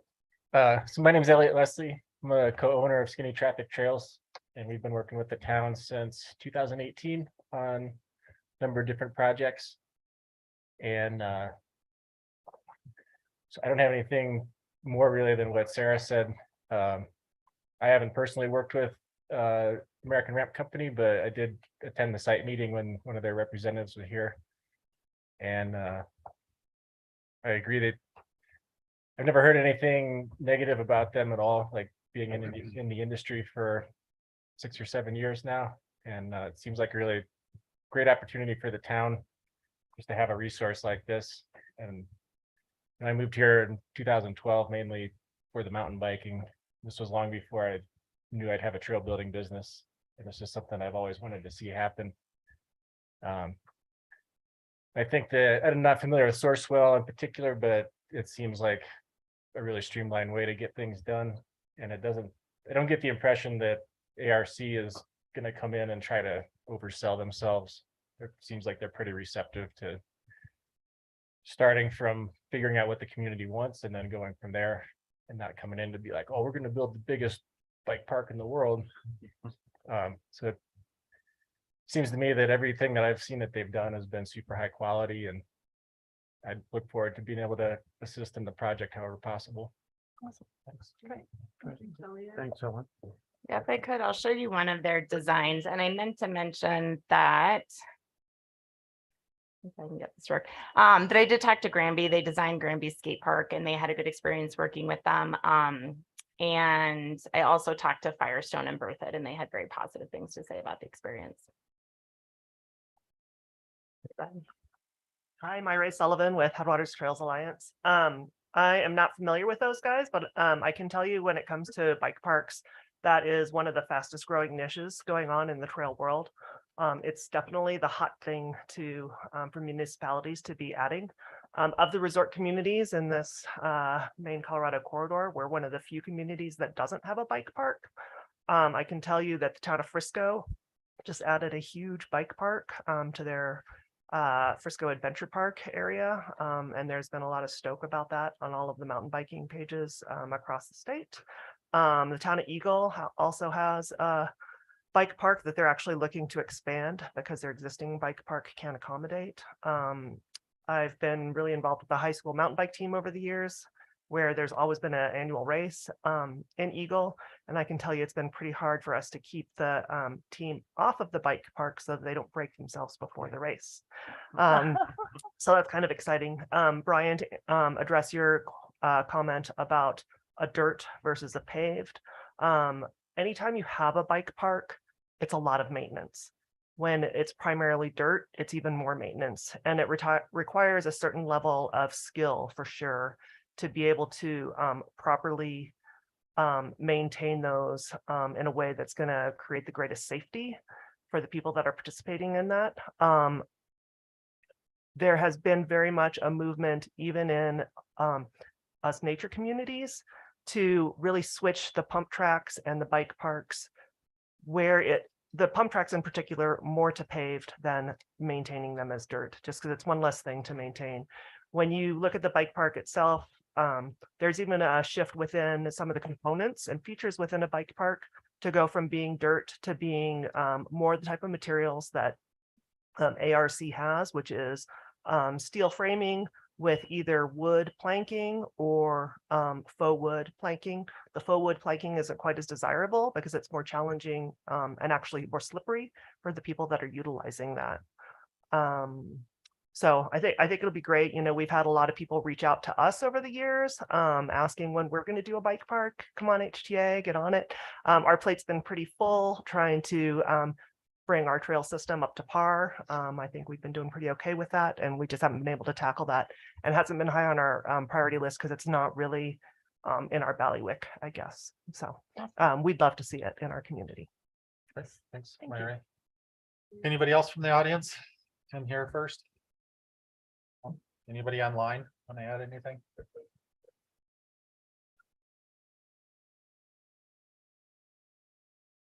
No. Okay. Board, any other questions? No, I think it's great. It seems pretty turnkey. I mean, it prevents us from having to go through an RFP process and drag this on for months and months. So sounds like a reputable company. Excellent. I hear a motion in there. Where's the motion in here?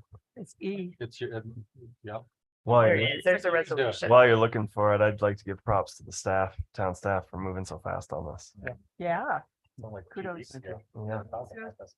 Well, I'd like to make a motion then to move forward with a contract with, I guess a contract with American Ramp Company, or is it with, It's to allow the or is it with? town manager to enter into a Yeah, contract. so we would make the contract with American Ramp Company. I did provide you as well the example of the agreement with Sourcewell that just allows us to purchase through them. Okay. Second. Second. Any further discussion? All in favor? Aye. Aye. Opposed? Parnell, where were you in there? Sorry, it was muted. Aye. Okay. Thanks, everybody. Thanks for coming Yeah, down. thank you. Next is downtown development formation, and Sarah C again. All right, I feel warmed up now. Yeah. So the town of Fraser has also been exploring the possibility of a downtown development authority for the town of Fraser.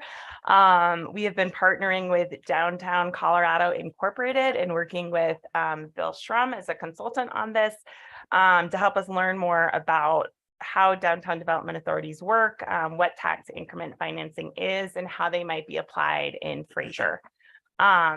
As part of this project, we did form a downtown development authority advisory committee over the summer.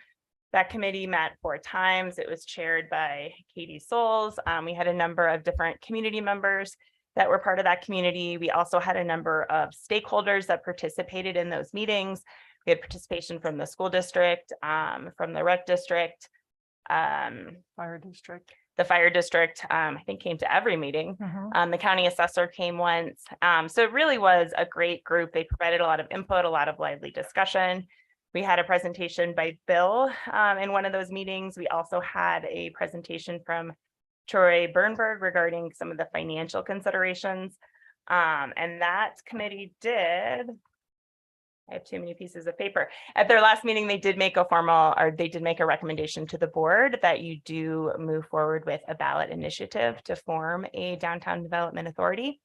So we have laid out for the next couple board meetings to have some different meetings to really just try to increase the knowledge base around downtown development authorities and tax increment financing and what those could look like for Fraser. Next week, Troy will be joining us to talk about the financial piece. We'll talk about some of the legal considerations, and then we would look on November to present an ordinance for a vote as to whether or not to put this forth as a ballot measure. And then there would be a final reading and vote if needed December 6th. So the first reading would be November 15th. So we do have Bill with us today to present on downtown development authorities and then provide some room for discussion and questions after his presentation. I'm gonna throw something in really quick. So that vote wasn't, it was the committee, and then we also took a straw vote of all the other people that have participated in this, and it was unanimous. The developers and the representation from the special districts. Yeah, thank you. And Sarah, could you send me the Zoom link? I got the YouTube channel in your email. Oops, I apologize. I'll be able to bring up the presentation in Zoom so that everyone could see that way. Yes. It is in the agenda. Yeah, did I send you the agenda link? Yes, you did. Yeah, click on that. Okay. That'll be quicker. And it's right at the top there.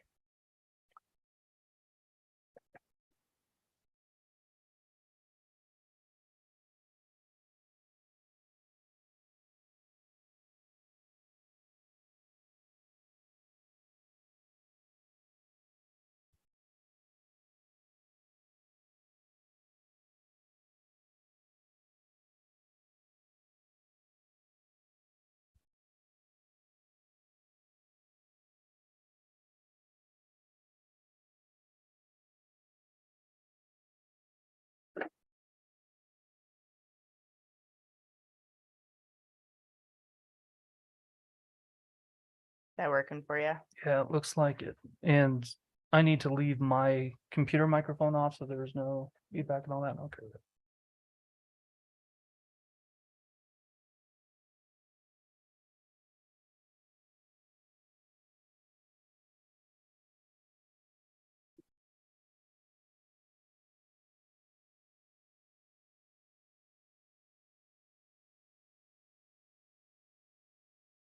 All right.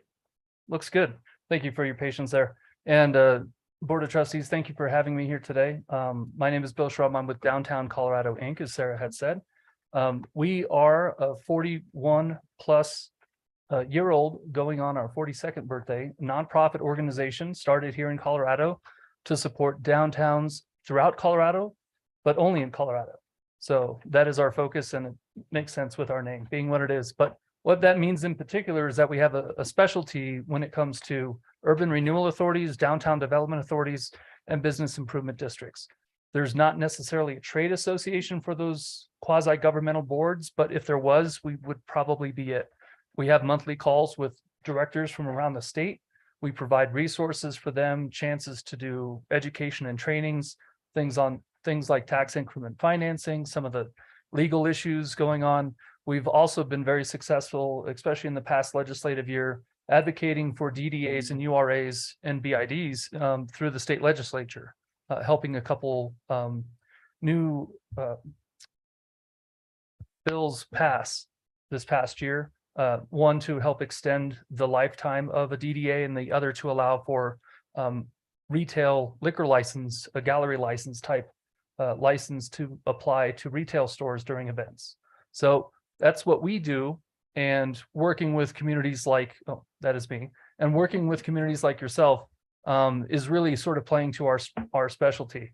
And today, I know that our director, Catherine Carell, has spoken to you earlier, I believe it was this year, given you a little bit of a brief about what tax increment finance and other tools that you can use for downtown development might look like. I want to be brief, but just quickly go over that, as well as what the process looks like to create a downtown district. I can also speak to that again just briefly. Before I held this role here with DCI, I was the assistant town manager in Eagle, Colorado, and I was there throughout the gestation, formation, and afterwards for the Eagle Downtown Development Authority. So I've been in Sarah's shoes during this entire process and in the mountain community. So I feel like not only do I understand it from the statewide level, but I understand the process and what you're going to be looking at from a board's perspective, because I worked with the town council there in Eagle to help them through this. And that's a lot of what I wanted to share today, is some of what I've learned, give you some suggestions, and then be able to answer your questions. So the first thing when it comes to help my downtown, which we get quite a bit, answering the phone, I don't know what to do. I just know that we've got like some stagnant sales, some shops are leaving, help my downtown. What do we do? The first thing that I would recommend for anybody is to focus on the vision. And honestly, that is one of the hardest things to pull off. We have great tools. We can do tons with organization and education, but if the community isn't united around a particular vision for their downtown, it's very difficult to take the next step and do it with confidence. And fortunately, Town of Fraser was able to do its downtown plan in 2017, and through the DDAC process, verify that a lot of the conclusions in that plan still hold, that you see that as a guiding document. And that is a great first step. The second thing that generally speaking, best practice, and what I've seen the Town of Fraser do is do outreach and community building to gauge the temperature and support for doing something like a district within your downtown. We could talk about the finances and all that other stuff, but if the downtown or your folks in town aren't organized enough to help support this thing happen, it's really hard to pass a ballot measure. So being able to have the DDAC formed and have several meetings there to discuss these issues, again, in my perspective, is a great best practice, and the town has already conducted that point. With that being said, you understand what you need downtown. You know that you have some downtown support, and your residents and stakeholders are bought in at least to the idea. The next step is to find what financial tools will help get your vision accomplished. And I think that's where we ended the DDAC meetings 3 and 4. And their final recommendation is that with a variety of different tools available, it looked like a downtown development authority and the use of tax increment finance would be one of the best recommendations to accomplish what you have in your vision. Beyond that, there's going to be a formation phase where we talk about the legislative elements of being able to put all of this together on the ballot. And then finally, you have the vote. But when it comes to the entirety of the process and what you're looking to accomplish, you've already done several of the best practice steps, and that's great to see.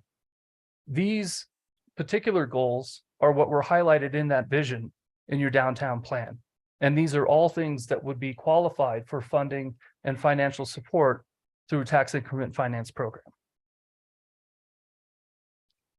Additionally to that, speaking to that plan again, we're calling out increases to things like streetscape and activating your downtown with placemaking, being able to improve connectivity, the potential for housing on a couple developments that I know that you're all familiar with, or at least potential developments. And most importantly, and I think timely, given that I caught the tail end of your water and sewer conversation previously, infrastructure, because this stuff is not cheap.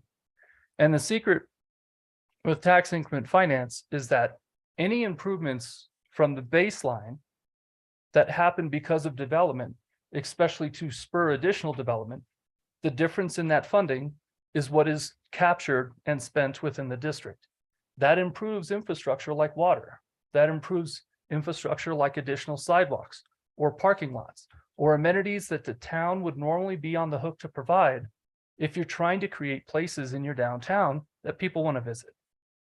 But if you have a baseline in place before the building starts, and we have some projects in town that I know that you're all familiar with as well, that could be starting soon.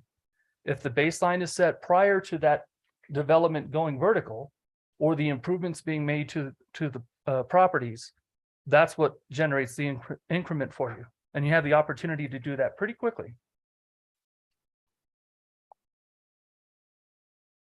This is again, a chart that you may have seen before, but a basic explanation of where tax increment finance comes from. It's this but for argument. The idea that without the direct and organized intervention of a downtown district, you don't anticipate additional development to happen, at least not to the scale of what you're proposing in your downtown plan. There is an accommodation for a baseline growth. And as we know in Colorado, there's growth is kind of inevitable, especially right now. I don't see anything slowing down anytime soon.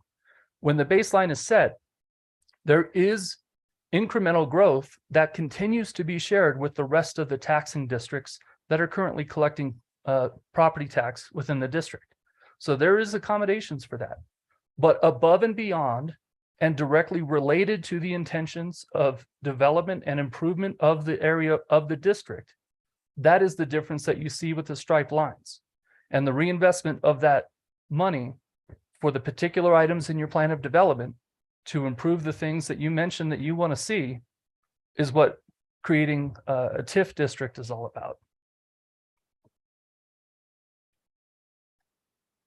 You cannot spend tax increment finance on everything. There are certain things that you can spend it on, but again, fortunately, the things identified in your downtown plan qualify. You can improve things like parking, stormwater, environmental remediation, and especially with the adjacency to the river, that's a very costly thing the town would normally have to take on to make that property developable. Things like facade improvements, if you'd like to maintain your character and help your businesses in your downtown bring the character of their buildings up a little bit, tax increment finance can be used for that. And affordable housing. It's not necessarily the largest driver of increment because residential property tax is taxed quite a bit lower than commercial. But especially in mountain towns, and we found the same issue in Eagle, if you don't have the workers and you don't have places where people can live, it's very difficult to drive the economy that you want to see in your downtown. So if you're recognizing that as an issue in your town, and it is called out in your downtown plan, tax increment financing is something that can be used to help bridge the gap between what might happen in the market and what sort of prices you need to see for affordable housing to happen in Fraser.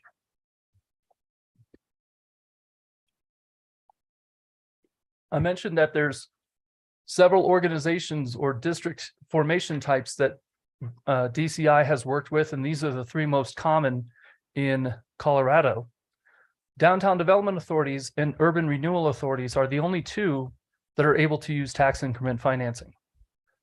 Business improvement districts and downtown development authorities are the only two that are able to assign a mill levy.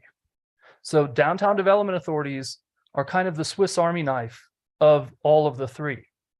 However, one of the limitations is that you only get one per community. In a city like Denver, that could be difficult. And I guess a quick quiz. Does anyone know what project or parcel Denver's downtown development authority is? Like, where's downtown Denver? You know? You already told me. Oh, did I? Oh, okay. Anyone else? Hazard a guess? DIA. It's actually Union Station. Did you hear this? Oh, Spoiler. yeah. It's very strange because there's so many other places in Denver that have a downtown feel, and they have a combination of business improvement districts and the urban renewal authority. But for the particular issues at Union Station, the downtown development authority was a Swiss Army knife that got all of those things done to make that happen. So this whole process with the downtown, the DDAC committee, their findings and what they worked on over the four meetings that they had were to reapproach the strategic plan in 2017 and verify that this still spoke for the community values. This is a really important step not to be lost, but it's great that they did that work. So they agreed with the plan and the recommendations from that plan. They also discussed and heard from us about what tax increment finance can provide. And they made the recommendation that a downtown development authority would be the best fit for the town. So what does this mean for you?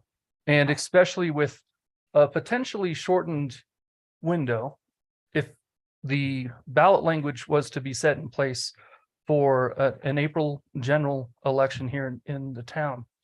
Unfortunately, we have Christmas and all these other holidays and all those things really sort of backing up what would normally be a 90-day window for putting a ballot measure together.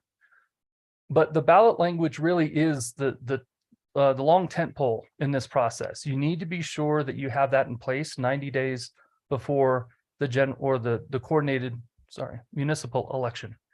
And working with the staff, we found that the closest meeting to really give you guys a chance to see everything that you need to see and have a couple of readings would mean that you would have to have this concluded by December 16th. That being said, before that, we need to look at what sort of a boundary would you have for this district, because you need to understand who the special electors are going to be. I also want to give you all a particular chance to understand what the level of engagement with a board of trustees might look like with a quasi-governmental district like a downtown development authority. They can be different in all 21 that we have throughout Colorado. Those specifics about exactly what the level of board of trustees engagement looks like is done with the bylaws that are adopted by you and with a budget review that is done by you. But in other cases, the DDA acts independently. And in some communities, they're more independent than others. And then lastly, we have some suggestions for what you need to consider if you're going to say yes to this, so that you can be sure that you're hitting the ground running in the first 3 years. Because the thing with incremental math, and if you'll look at this chart here, the first 5 years, that increment looks pretty small. But as we know, when it comes to the growth of exponential values, every inch you gain in the first couple of years is going to be worth a foot later on. And the last thing you want to do is create a DDA, have the intention and support of your community, have public and private sector partnerships form, and not have anything happen. So speaking from experience and going on the experience of what DDAs all around the state have done to hit the ground running, I want to be able to share some of that with you so that you understand, if you say yes to this, what do you need to do as good stewards to really make sure you're successful? So the formation process is spelled out in Colorado state statute. And it's 3125 ... is basically going to be your reading material for the next couple of months, but that is the specific statute about a downtown development authority. When you create, when you have the ballot measure for the special electors, it is quite common to also ask, if you were to ask for a mill levy, you would want to do that at that time. It needs to go to the vote. You would also conditionally ask if you have debt authorization. Now, you don't have to ask for a mill levy if you plan just to use tax increment financing. But I would highly recommend that you have a sense of what debt authorization would be appropriate. Because if you do pass a debt authorization measure, in addition to the creation of a downtown development authority, you are able to bond against the future TIF revenues that you have potentially coming to your downtown. So regardless of what size that wedge of funding might be, if the town is not interested in fronting the load, or if you choose to loan the district money but plan to have the district pay you back, you're able to start looking at some of those plans if the district has debt authorization capacity. That is something that needs to go to the voters of the special district. In the same voters that you would approve the DDA also need to consider this. So generally speaking, these are the three things you would think about wanting to bring to the voters. You have to at least do the ballot measure for the creation. The other two are conditional. The board appointments would be something that you would handle as soon as the plan of development, the work to create one is underway. You have to approve two as a start that would then expire at June 30th of the year of the creation. So if it passes in April, you would literally create one potentially for 2 or 3 months for the first board members, right? And then you have a staggered 2-year series of appointments that the town board would create so that you can staff 5, 7, 9, up to 13 board members for the DDA. For a town your size, I'd recommend 5 or 7. 9 could be a lot. 13 is, if you have 13 volunteers all wanting to do this, you should send them to the Public Arts Committee or something else. But know that that is coming. In Eagle, what we chose to do is to have the DDA receive all of the applicants, vet them, interview them, send a slate of recommended applicants to the town council in Eagle. And then the town council had a shorter process to approve, but ultimately the approval lands with the Board of Trustees here in Fraser. And then lastly, the creation of the bylaws. And we as DCI, we can access and provide examples of the bylaws of all of the different DDAs in the state of Colorado for you to look at and to work with the staff on trying to craft. But the ultimate approval of the bylaws, the particulars about how much of a role the board might have in being able to review TIF agreements, what sort of a presence do they have in the community? Are they required to meet regularly? All of those different things, what their approval limits might be. All those policies would be incorporated in the bylaws. And ultimately, again, the Board of Trustees would have the role of approving those bylaws so that the DDA could operate. The next most important thing here, and this isn't, well, I'm sorry, the Board of Trustees does have final approval, but once a DDA is created, their big task is to codify a plan of development. With the strategic plan already in place from 2017, you have the components or many of the components already in place. But the plan of development is a statutorily required document that is an enabling document. It enables the DDA to spend their tax increment finance on certain things. If certain expenses are not in the plan of development, the DDA is not able to spend their money in that way. So ultimately, again, here's another check that the Board of Trustees would be able to say, here's what we would like the DDA to be able to spend money on. Here are some of the things that we would not want the DDA to spend their money on. But all of that needs to be done and approved by the Board of Trustees before you can set a baseline to be used for the measurement of tax increment finance. Just, I know that we're brushing through that, but that was a lot. Any quick questions? Okay. So we're going to be looking at a comp plan update, but I know that that plan is going to take longer than, Yes. it's going to take about a year and a half. Yes. But with that process, will we be able to incorporate some of that public feedback? You into absolutely should be able to. Okay. And in fact, I think that's a phenomenal compliment to this particular process. Okay. Yeah. I'm just trying to wrap my head around where the money's coming from. Mhm. So you have to we have to go to a ballot measure to form the DDA and then potentially ask for a mill levy increase If you want. if Only you if you want. want. Yeah. Would that only be for that, for that district. the district? That's right. Okay. And then where does the other money come from? You know, this exponential Yeah.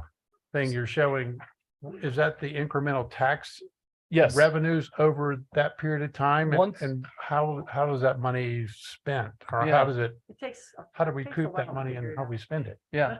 So again, just very briefly, but this is important. So I want to be sure you're on board with this. When you set that baseline, when you do all the steps I just described, and you're able to set the baseline for a downtown development authority, from that point forward, any directly incremental growth in property tax that is the result of development within that district, the difference between the baseline and the actual is that sliced lined wedge that would be spent 100% back to the district. That's normally, if the DDA was not in place and there was a ton of development, it gets shared out to all the different taxing entities that would normally be collecting on property tax, the fire district, the school district, the library district, if you have one, all of those, the county, they get a lot of money. Everyone gets their share. They only get the baseline growth once a baseline is set for a DDA. 100% of the difference, instead of going to those other taxing agencies, 100% of the difference goes back to the district. Now, Why won't we just keep the money? So it's only property tax and not sales tax or anything? No, that's- You can, not to get too crazy, you can add sales tax if you'd like, but yes, this is only property tax. And just last point here is that this doesn't go on forever. There are statutory requirements that after 20 years, after 30 years, and if you choose to renew the district beyond 30 years, the baseline escalator goes up by 50+%. So you don't get that entire huge wedge that you see at year 30 in perpetuity. The baseline at year 31 is escalated 50+%. But the argument and the benefit for the other taxing entities here is that they would still be receiving more baseline growth at year 31 with the use of this tool than they would without, because the entirety of the district is growing in value. And the beginning, when you begin that baseline, that starts when? When you adopt your plan of development. Okay. So next April, or if it So passed. does it have to do with the vote? 60 days or also? so after that. I'm sorry? Does it have to do with the vote? No, the Okay. vote is just to create the authority. Okay. That's not when you set the baseline. And the only people to get the vote are within this district. That's exactly right. So what are the schools and the fire department and the They all voted. library and all what they voted say in about it? favor of this. All of those representatives that were here voted in favor of this because they still get that percentage of the baseline. And by creating this, it encourages growth and development. So we'll have more, like we want to see more growth in our Riverwalk district. This will help facilitate that. Yeah. I feel like my taxes are going up. Your taxes Your won't go taxes up. don't go up. Yeah. See, but your taxes, nobody's taxes go up. You Yeah. still You're not pay in the the district. same. I will be. It's the property value. There's, Right. there's, Because right now, that property that the trailers is on, right, Yeah. was worth like maybe 100,000, but with change in zoning, that value went up. You know, and as soon as somebody goes to buy it and they put a commercial property on it, that property value Goes up a is lot. going up. It And you doesn't wanna see- affect you at all. yeah. So And that's Katie, the money thus that gets far, reinvested. the conversations we've had is that we are not at this time looking to do a mill levy. Right. So it would Yeah. just be your property tax is gonna be whatever it is. Right. But as Yeah, it goes nothing. up, that increment goes back into investment in the area. Yep. And depending on the plan of development, for example, as a business, you could potentially apply for money to, paint the outside of your Right. business or things like that, things that improve kind of the overall downtown district. Mhm. So So the idea is it's bringing investment that then brings more investment. there's We're a, just creating. Seems like we're just kind of creating this thing to make things worth more money, like making it, you're like, here, we're gonna change this, so it's worth more. You know what I mean? it's not, well, yeah, it's not quite that easy. There's a lot of work in getting, well, you want private sector investment. Ultimately, the public money helps, but the public money is probably going to be spent by the town anyway, Right. because very often if it's coming to water or streets or those kind of things, it's probably coming out of the general fund. And this is a chance for it to not come out of the general fund. But secondly, the money, or I'm sorry, the revenues that everyone is currently collecting from the property tax, all of that stays the way it is right now. We're only talking about whatever growth might happen in the future, right? So the way things are right now are the way things would continue to stay unless there's additional growth. And this is an opportunity for you to capture that, like you said, and take that growth and spend 100% of it back in the district. So, Which I would imagine will motivate more developers to want to be in that district. and generally speaking, we find that private sector investment is leveraged anywhere from 10 to 20 to 1 when it comes to TIF contributions. So if you raise $1 million with TIF and you're using that to be able to get projects done, you'll probably see anywhere from 10 to 20 million worth of private sector funds into the district to leverage that million. You're not paying for all of this just with the town. So let me hit a couple last things and then we can have a broader conversation about this as well. Is this burning question or can I get a couple it's- slides? Is it the white line, the white? Oh, on here, yes, it's kind of hard to see. But yes, Okay. this is a proposed boundary that was considered by the DDAC committee. And what I wanted to call out to you here very quickly is that setting the boundary is important because this is a matter of who is going to be the electors, right? So you need to know this before you approve any sort of ballot language. And this Real is quick, not certain. Eileen, it's actually the yellow line, Oh. and I apologize, you can't see it very well. Oh, sorry. Is the white line the town boundary? The white dotted line, yes. Yeah, That okay. could be, okay. So does it tie into the Riverwalk district? No, it's It both goes sides. both sides of 40. Both sides of 40. It's both sides of 40. East of the railroad. Oh, there, I see it. Yeah, and these Yeah, are east of not by Not- no means a not final. finalized boundary. This is just kind of what we've started with to play with. The reason why this is at least worth looking at right now is that the DDAC committee saw a couple of different scenarios with the boundaries. And from an initial financial review, we found that based on the goals of funding that the town has for this district, the initial financial review finds that funding those goals is viable or likely if the boundary is roughly what we see here. So again, as just a bellwether test of does this process make sense? It looks like you have a chance to fund what you're looking to get done if the boundary is set roughly what it is right here. So again, nothing is firm, but the process to finalize these boundaries would be something you would and the staff would take on over the next couple of months. By incorporating Victoria Village, although we wouldn't see a whole lot of gain in the property value there, by having them a part of it, we could use some of those funds to help support some of the costs of Victoria Village development. I also wanted to clarify with you all when it comes to who would be serving on the board.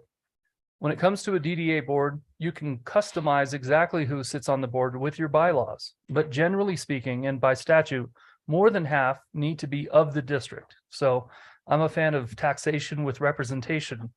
And while there's no particular tax, it's your tax money. People in the district are the ones who would be participating with where their tax money goes. You can appoint additional people at large if you need to fill some additional seats, but also know that one of the council members by statute is required to serve on the DDA board. And then also, creation of a DDA does require the appointment of an executive director. And while I don't want to even hypothesize about the staffing situation here in town, I know in Eagle, one of the things we faced was that we had a whole lot of demands on staff time and not a lot of staff. And being able to have an executive director that was focused on downtown as their role was extremely helpful for our downtown businesses.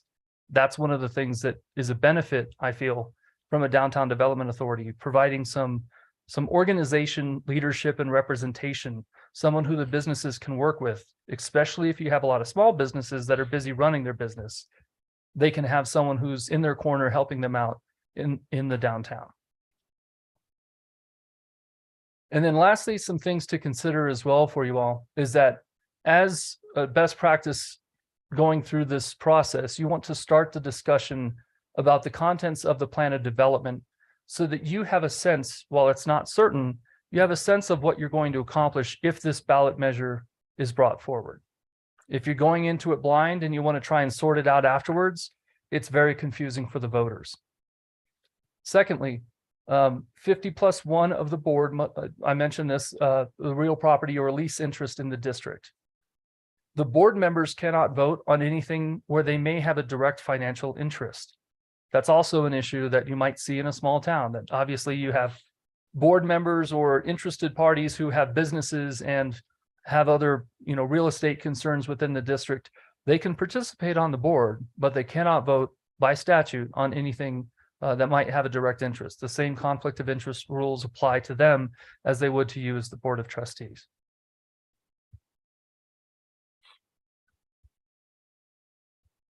All right, we have mentioned, this is again just a summary of the things that the trustees would be working towards should you want to proceed with the creation of a downtown development authority. And that was actually the end of my slides. I'll leave with this one real quick as well, just to state that the town is a member of DCI. And while we are doing some particular work with you all for this process as a resource, all the rest of the things that we do are absolutely available. And I would encourage each of you as trustees to participate in any and all of these events. Most of these are recorded, or we have an online webinar, something that we can get you even if you're not able to drive to where you're going. But upcoming October 28th, the TIF Housing Summit that we do every year in Pueblo is a pretty big deal. It's a day-long event. That's really like tax increment finance 401. We look at the very particular, very customized, successful projects utilizing TIF and leveraging a very creative capital stack to address affordable housing here in Colorado. The developers, the financial folks who do those works are going to be at the conference, or I'm sorry, at this housing summit in Pueblo on the 28th. So that's the last big thing that we have in person. But we also have our In the Game conference coming up April 2 through 5 in Durango next year. And if you're looking at potentially creating a DDA, or if you have that sort of thing coming forward on the ballot measure, I would think that some of your folks would be very interested in coming, because at our annual conference, it's the DDAs from all around the state. It's the stakeholders from those DDAs, and you get to talk with them specifically to talk about what their process looks like, what they've been able to do, what are some best practices, have them help answer some questions that you might have on how to do it right in Fraser, you name it. So just know that you're more than welcome and encouraged to attend that. And that's the last slide. So again, I think we can now open it up for additional questions and anything else you'd like for me to address while I'm here. Any other questions? No? Okay, thank you. Yeah, thank you very much for your time. Thank you. Thanks for coming up.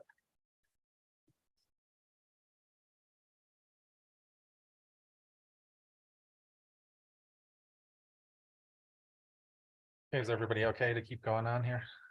Yeah. Yeah. Okay. Next is comprehensive plan scope of work. Garrett is.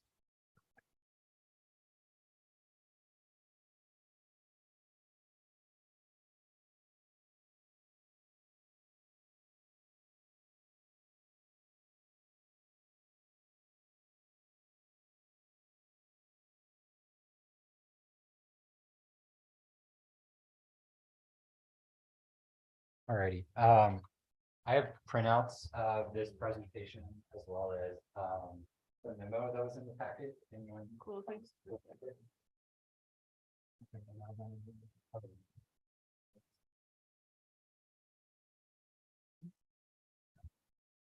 Yes. Thank you.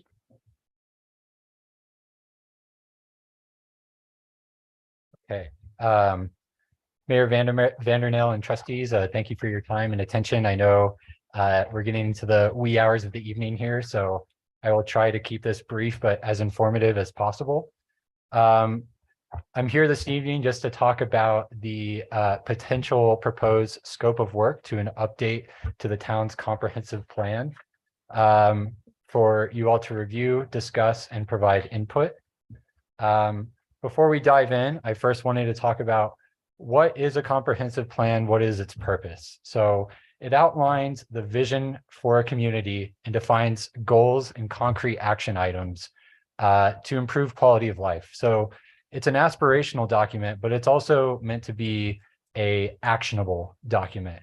Both Granby and Winter Park, our neighbors to the north and south respectively, have recently gone through their own comprehensive plan updates.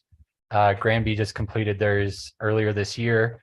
Town of Winter Parks is a little bit older, 2018, but still a lot more recent than ours at 2010.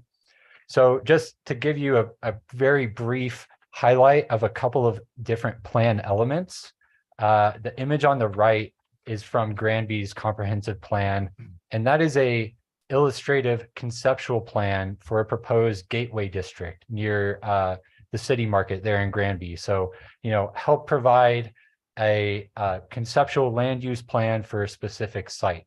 That's something that a comprehensive plan can contain. A comprehensive plan can and should also contain very specific strategies and objectives to help guide both town staff and elected officials towards implementing and reaching various policies, projects, and goals. So these examples here are from the Town of Winter Parks plan, and these are actually all different strategies focused around parking specifically. At our last meeting 2 weeks ago, when we were going over budget priorities for next year, Trustee Quinn asked, since our comprehensive plan was last adopted in 2010, what exactly have we accomplished? And obviously I've only been here for about 2 months, but going back in time and figuring out, okay, what things has the town done that were really manifested themselves from the comprehensive planning process all those years ago. So there's quite a long list here. I won't read them all, but some of the highlights, Victoria Village, our first affordable housing project in quite a while, is well underway. We've had a really excellent marketing campaign for the town, hosting signature events. We have a lot of momentum behind arts in our community, and arts and culture was not even something that was in our 2010 plan. So to see that flourish since that time has been really remarkable, I would say. And then also, things that physically impact our day-to-day lives, like having safer pedestrian crossings along US 40 right in our downtown. So these were all things that to some degree were identified in the 2010 plan that have since been implemented. But also 2010 was a while ago. To give you a sense of time, I was a freshman in high school at that time. But a lot has also changed here in Fraser, right? Especially post COVID-19. Increased visitation and traffic, still impacts from COVID-19 in terms of the seasons in which visitation happens. Development has accelerated, especially through the period of low interest rates. We are dealing with new challenges such as out-of-town service agreements, annexation discussions, and both the challenge and opportunity is increased tax revenues that we've seen over the years. And as those tax revenues increase, they can be purposeless if we don't have a vision and kind of a path forward with what to do with them. I kind of briefly mentioned this, but some areas where the 2010 plan really lacks focus, annexation policy, affordable housing, again, arts and culture really wasn't mentioned at all, transportation, but really the biggest shortcoming of this plan, and the real reason why we need to update this, is that it lacks specificity with regards to implementation. So many of the goals and visions and objectives in the plan are just so broad that it doesn't provide anyone, town staff or elected officials, a true path forward. Statements like, we want to preserve our natural environment. Okay, that can mean a lot of things to a lot of different people. We want to provide transportation options in town. Again, very ambiguous, not easy to act upon. So in undergoing an update to our plan, that would really be a primary focus.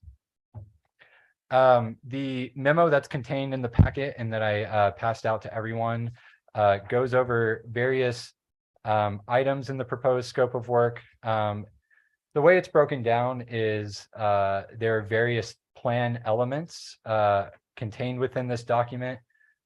Things like land use and development, transportation, arts and culture. Each of these different plan elements we would target specific analysis in those areas and come up with goals, objectives, and strategies in those areas. And then also the other significant piece is a very robust public involvement and community engagement process, which isn't detailed in this presentation, but it's detailed in the memo. So in the presentation, I just wanted to highlight a few key areas in the scope of work for your attention and consideration with regards to land use and development. This really, I think, ties in well to Bill's presentation, but what you see here is the illustrative plan for downtown Fraser from the 2017 downtown strategic plan. Now, this is a good illustrative plan, but I would argue, I look at this, I see a lot of surface parking, and this also does not reflect the changes to our land development code that were just implemented over the past year. So while this is good, it definitely needs to be updated. And then thinking broader, just outside of our downtown area, there are definitely areas where our land use policy needs work. I think annexation policy is a very big one, and would certainly be something that we would look at through the comprehensive plan. The economic development and tourism plan element, again, this could tie in very well with the efforts around the creation of a downtown development authority. Thinking about the timeline that Bill laid out and Sarah mentioned, if the downtown development authority goes to a ballot in April and it is approved, the timeline of having a plan of development for that DDA in roughly 60 days or so within that time frame, looping in that type of effort into the comprehensive plan could work very well, with the timeline of this comprehensive plan being to select a consultant by the end of the year, have a consultant hit the ground running with community engagement early next year, and already starting some of the planning and analysis work. So again, that could tie in very nicely with the DDA work. Other scope items included in this plan element would be, like our economic incentives strategy, providing some more analysis and research and some more meat to that, so that the town has a more informed recommendation with regards to those policies. I also presented the scope of work to the Planning Commission during our September meeting, and transportation was a very highlighted scope item for folks on the Planning Commission. I had a lot of notes and additions from that, which makes me very excited. Part of this comprehensive plan could essentially serve as a transportation master plan for the town of Fraser. So thinking back to the water rate study presentation, we have a CIP, a capital improvements plan for our water infrastructure. We can, and I would argue we should, have the same kind of thing for our transportation infrastructure. What sidewalks and trails are most necessary and prioritized in the community? What intersection improvements might be necessary with future growth and we should plan for? But not just kind of the hard infrastructure, things like improving our transit system, passenger rail, providing things like bike share that other communities have. So a lot of different things could be incorporated into these multimodal transportation recommendations. Lastly, community facilities and services. This plan element focuses on really kind of the public works services that the town offers. So, things like some initial planning around proposed new public works facility, as well as identifying and assessing opportunities to combine and share additional services with the town of Winter Park and or Grand County. We already have a shared police department, a shared building department. Are there other areas where there are cost savings, where the two towns could work together, and those could be identified through this plan? The 2010 plan, it's in place and it is serving us currently, but again, I would argue it's really out of date, and I just want to talk to some of the disadvantages if we don't update our plan. Certainly having a plan that's so out of date really disadvantages us with regards to pursuing grant opportunities. Another thing is there's been a lot of turnover in town staff over recent years, and there's continual turnover with elected officials, and not having a really good document, it causes there to not be continuity when those changes occur, which are inevitable. And then also, we're missing out on opportunities to get input from those in our community about what their vision is. Again, populations change over time. I know at some earlier Board of Trustee meetings, it's been expressed by the community of where's the plan for this? And we have a plan, but it's outdated, right? So really, bringing the community on board and getting everyone in the same boat and taking this journey together. So thank you all for your time. Really open to any questions, comments, or discussions, specifically with regards to any scope of work items that you feel should be prioritized in this plan. Board? It's a great presentation, Garrett. Yeah. Thank you, Garrett. Yeah, very good.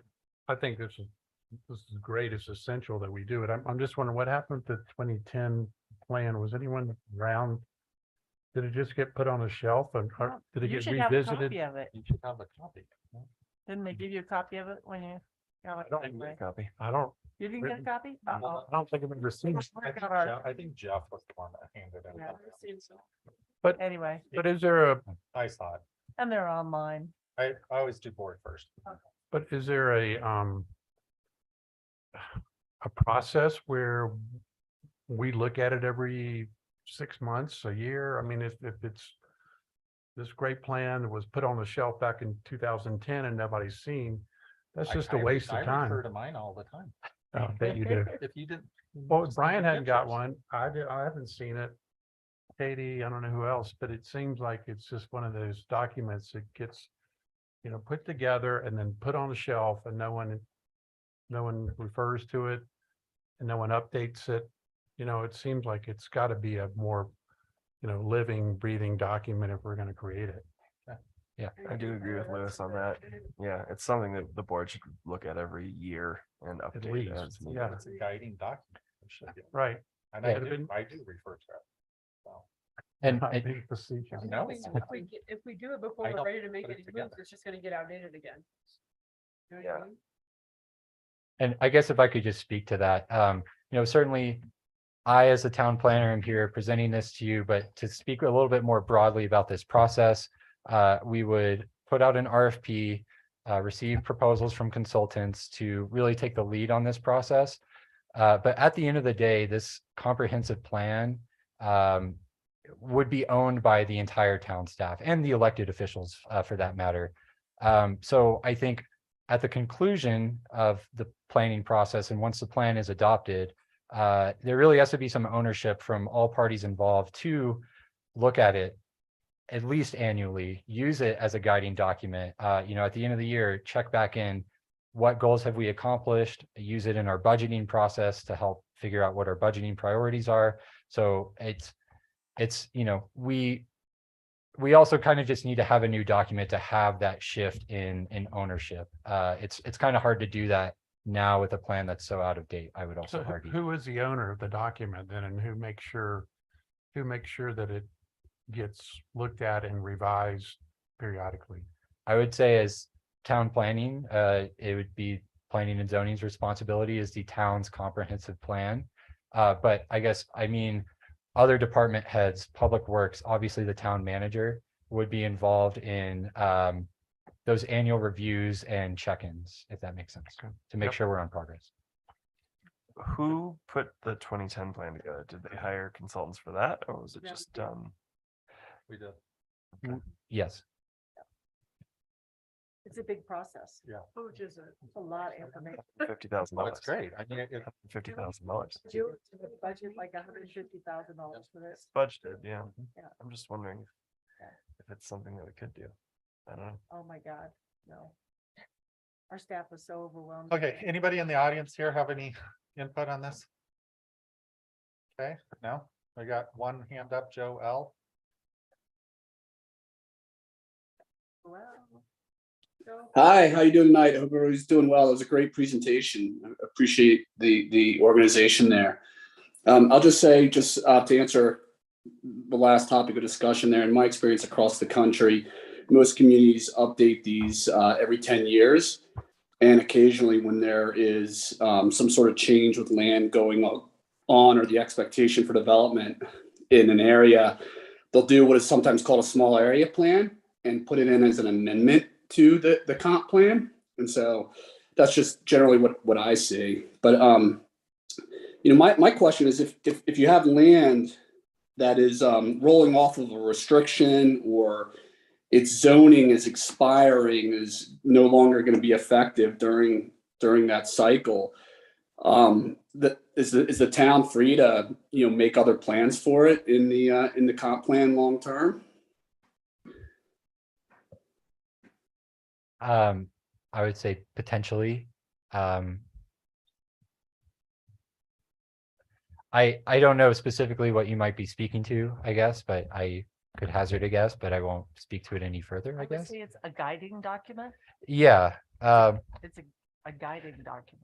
it's not a policy document, exactly. I think that's a better way to put it. It's yes, it's not any recommendations that come from the comprehensive plan, say to our land development code, would still need to go through the standard code amendment process, where it gets reviewed by planning commission and then board of trustees before it's adopted. So yeah, yes. Yeah, perfect. And now I know who Joelle is. So thanks for showing up, Joe. Yeah, thanks, Joe. Who is Joelle? Joe Landon. Well, Joseph Landon, he has a second home in Grand Park. Oh, yeah, I'm done. Anyhow, he's got his hand back out. He's gonna turn on his. Yes. So sorry if I didn't clearly identify myself. I thought you'd recognize my voice by now. I did recognize your voice when you started. Thank you all for your public service. I do appreciate it. Thank you. Thank you. So what are you looking for from us tonight? Essentially, if you have any focus items that you believe the comp plan should focus on, I think, another thing coming from the consulting side of the things myself, a lot of times consultants will submit a proposal. We are holding them to a $150,000 budget. That is what is in our budget. And it may come out that some things they cannot do within that budget. And so if there are things that the board feels are more of a priority than others, I think that is primarily the main feedback or input I'm seeking at this point, as well as I know there was some discussion 2 weeks ago that this was maybe not the highest of priorities, but I guess also just reminding you that these funds are appropriated in our 2023 budget already. Even though this process would carry us through next year and even into early 2025, just understanding that that is, the budgetary impact. I might suggest, for the sake of time in this meeting, that we schedule time with you in the next week. Sure. Just do a one-on-one with each of the board members, and if any of the public wants to have their input, then reach out to you as well. Okay. Yeah. Okay, thanks, Garrett. Awesome. Thank you all. Great presentation. Yeah, really good. Hey, updates? Anybody have any updates? I just wanted to mention the Mountain Parks Electric is having coffee and pastries for people in our district from 8 to 10 tomorrow at Simple Coffee. I would guess it's drop in, and I don't think it's a 2-hour thing. And you meet the general manager, Virginia Hartman, and board members, and maybe management and staff. Okay. Coffee and a goodie. I'll be next door. You can come say hi. I got an update from CDOT. They are going to be paving from where they ended Bertha Pass through the town of Fraser, summer of 2025. So we did get that overlay, for that section, and Winter Park got an even bigger section. But all potholes should be filled at this point, and we're gonna get a new road. It's not, but Opened up. Yeah, the potholes aren't all full. Yeah. We're never gonna get that all, but- Yeah. Right. right, it's much better. Yeah, it is much It's much, better. much And better. thank you for advocating. for that. I actually thought I was not in the state of Colorado driving over Bertha Pass. I might have. Okay. Is this Utah? Paul, wait, Paul, Okay. capital Paul, do you updates? have updates? I have a question. Just have a Question. I don't know if it's, update on them. I don't know if it's an update or. Go for it, Paul. So I just want to give a quick update on the capital improvement projects. The pictures start with Byers Avenue, which finished up yesterday with the hydro seeding, but that picture shows the road base that we finally got stabilized. It took about 3.5 weeks to get that straight. So that was all the road prep before they came to paving, which should be one of the next. Can you pictures. explain that again? You know, what? So the road was Because- settling. At some point in the past, we had done a water line project previously. And the way these plans were put together, not sure how they were put together.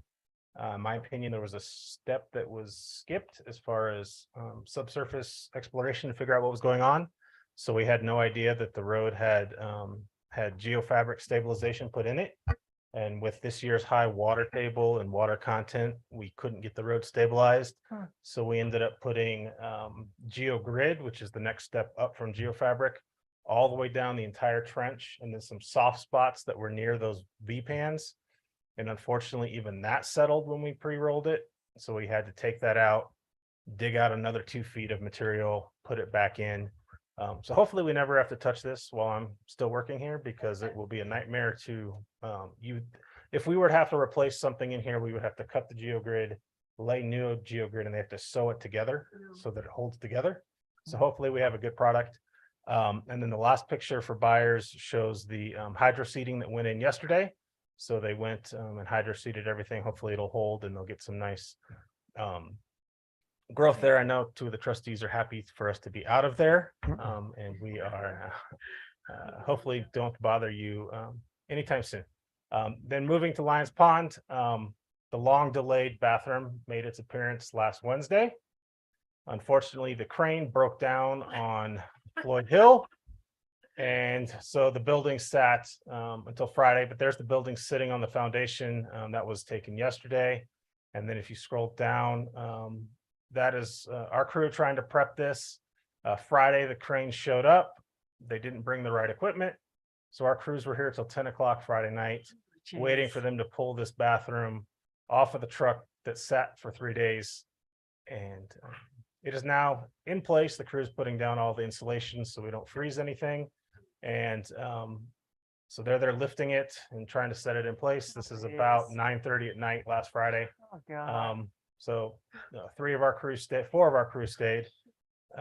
So Brad, and you guys have met Brad, and then 3 of the streets operators were there to get that set. And then Conroy started this week on the contract you guys approved last meeting to make the connections to Winter Park Ranch's sanitary and water line. So that work is ongoing. They anticipate getting the taps done hopefully next week and get that paved, get the parking lot ready, and then move into the park. So the plan is hopefully to have water and sewer hooked up by the end of the month, and Power to the People is currently installing the electric. This is moving to the sewer line. We have completed all the connections. The last connection was made today, I believe, looking for Yay. paving. That's behind Ace. They have to do some concrete work there. The next picture is the new manhole that they put in. On the left side of the picture is the special bore that we put in with the Geonex, which Merrick did a presentation just 2 weeks ago at a national conference on underground utilities and got more questions than anybody else. Everybody's excited about this process. Went well. We got less than 4 inches of deflection across the entire bore, which is unheard of when you're putting in a bore. And then, so you have the new manhole in the back, old manhole here in the front that they made the connections to today. And they plan on paving Leonard next week, hopefully having that open the following week, and paving Railroad, just waiting on confirmation from the paving contractor. But we should be done. Leonard should be open for in about 10 days. We should have it open. We're gonna get it paved, but they want to be able to demobilize, get all their equipment and all the stuff out of there before we open it up to school traffic. And then they'll move to Railroad, get that paved, and then finish up any punch lists over on the alleys. So Paul, tell them about the event that they had where they invited people to see. So the this day, boring so device. Sarah, if you can scroll back up to A the lot in of the people man. came here from a lot of different Yeah. places. So Yeah, it was really awesome. the day that we started the bore there, so on that far left, Geonex was here. A bunch of representatives from around the state. CDOT was here. You had all of the major boring companies wanted to see this to see if it was a better process. They were able to bore all the way under the railroad, the entire length, in under 24 hours. So once they started pushing, I think they were done in 20 hours. And then it was just making all the connections. The difficulty with this project was Rail Pros was here a long time because Railroad and Leonard are almost completely within their right of way. So until we were out of the route, out of that, we were paying for them, but that bore went about as smooth as it can go. If we think about the other bore that we finished up this year under the railroad that took 5 attempts to get it right, they got it right the first time within 4 inches. It is really cool. It was loud, but Very it was exciting. an amazing project. So, and then those are all our projects. Some of you have seen the parking lot that's going in on 804. I think that's moving forward, just cleaning up some things there that came up with a Grand County resident in Grand County on an access permit for the 2 feet we have to go from the road to the park. I'm sorry. So behind Safeway, Oh, gotcha. there's a new so the parking lot that was existing on 804 was private property. They're now going to build a home there, and so as part of allowing them to build the home, we had them move the parking lot down so that Winter Park Ranch can still access their well houses on the east side of the river. Just going up Meadow Ridge Hill on the right, Oh, towards the gotcha. bottom now. Okay. Instead of up a little further. Those are our projects. Okay, I got it. Great. Any questions? Yeah, Paul, what is that I walked the Lions Pond today. What is that contraption? It's a big green, I don't know what it is. It's got hoses and pipes going from the river to, So it's they call it a frac tank. It's dewatering. The water table is so high that as soon as they get in, so they pump the water out of the pit where they're going to hit the utilities, run it through there to remove any sediment before it discharges to the river. okay, So it's a sediment control device for dewatering. for the parking lot or for the bathroom? So it's for the bathroom, but they're working in the parking lot. So as soon as they started digging down to find the sewer line, groundwater started coming, so they can't work. So they have to pump the groundwater out. They're pumping it into the tank to filter it. So they're not putting any And sedimentation. then putting it back in the river? Yeah. Because the river's pretty high right now for some Yeah. reason. So. Okay. Great. Thanks, Paul. Thanks. Yeah, thanks. Yeah, thank you. Yeah. Any other Kudos to all the staff. Yeah, I had a question. I don't know if it's an update or whatever, but the Market Street buildings have graffiti on it now. I don't know if anyone's seen it, Yes. but there's some It's pornographic obscene. graffiti. And who is responsible for mitigating that? Chief, can you update us on that? I know you can. That's why I asked. I took a report last week about that. I've had conversations with Michael. There's currently nothing in the town code that I'm aware of that requires abatement of things like that. I did send Michael an ordinance out of Front Range community just because they've been dealing with this for 30 years down there. And I've not heard back from him, but he's obviously gone this week. So, but I did also receive an email from Clark tonight saying that he was at the property and trying to cover that up. Nice. So, Okay, I just like the first thing you see as you come into Fraser. Yeah. I mean, it's bad enough having just the unfinished buildings, but now we got graffiti all over it and. It's gonna continue to happen too. Well, Once So it anyway. starts. okay, Once it Thank you. starts. thank you. And I can add to that as well, Louis. Michael asked us to look into that a little bit, in addition to Chief Trainer. And we have, I think, found some paths forward within the code. We're just fine tuning what that procedure would be. And we're putting together a memo that will get to staff shortly. So I Okay. think there are options that the town has. Okay, to make. great, thank you. That doesn't infringe on freedom of speech. Right, I remember that.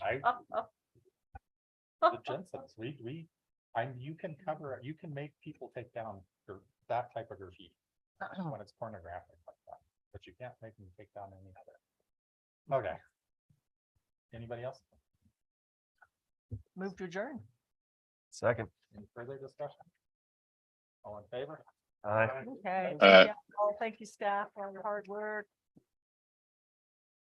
And Byers Ave is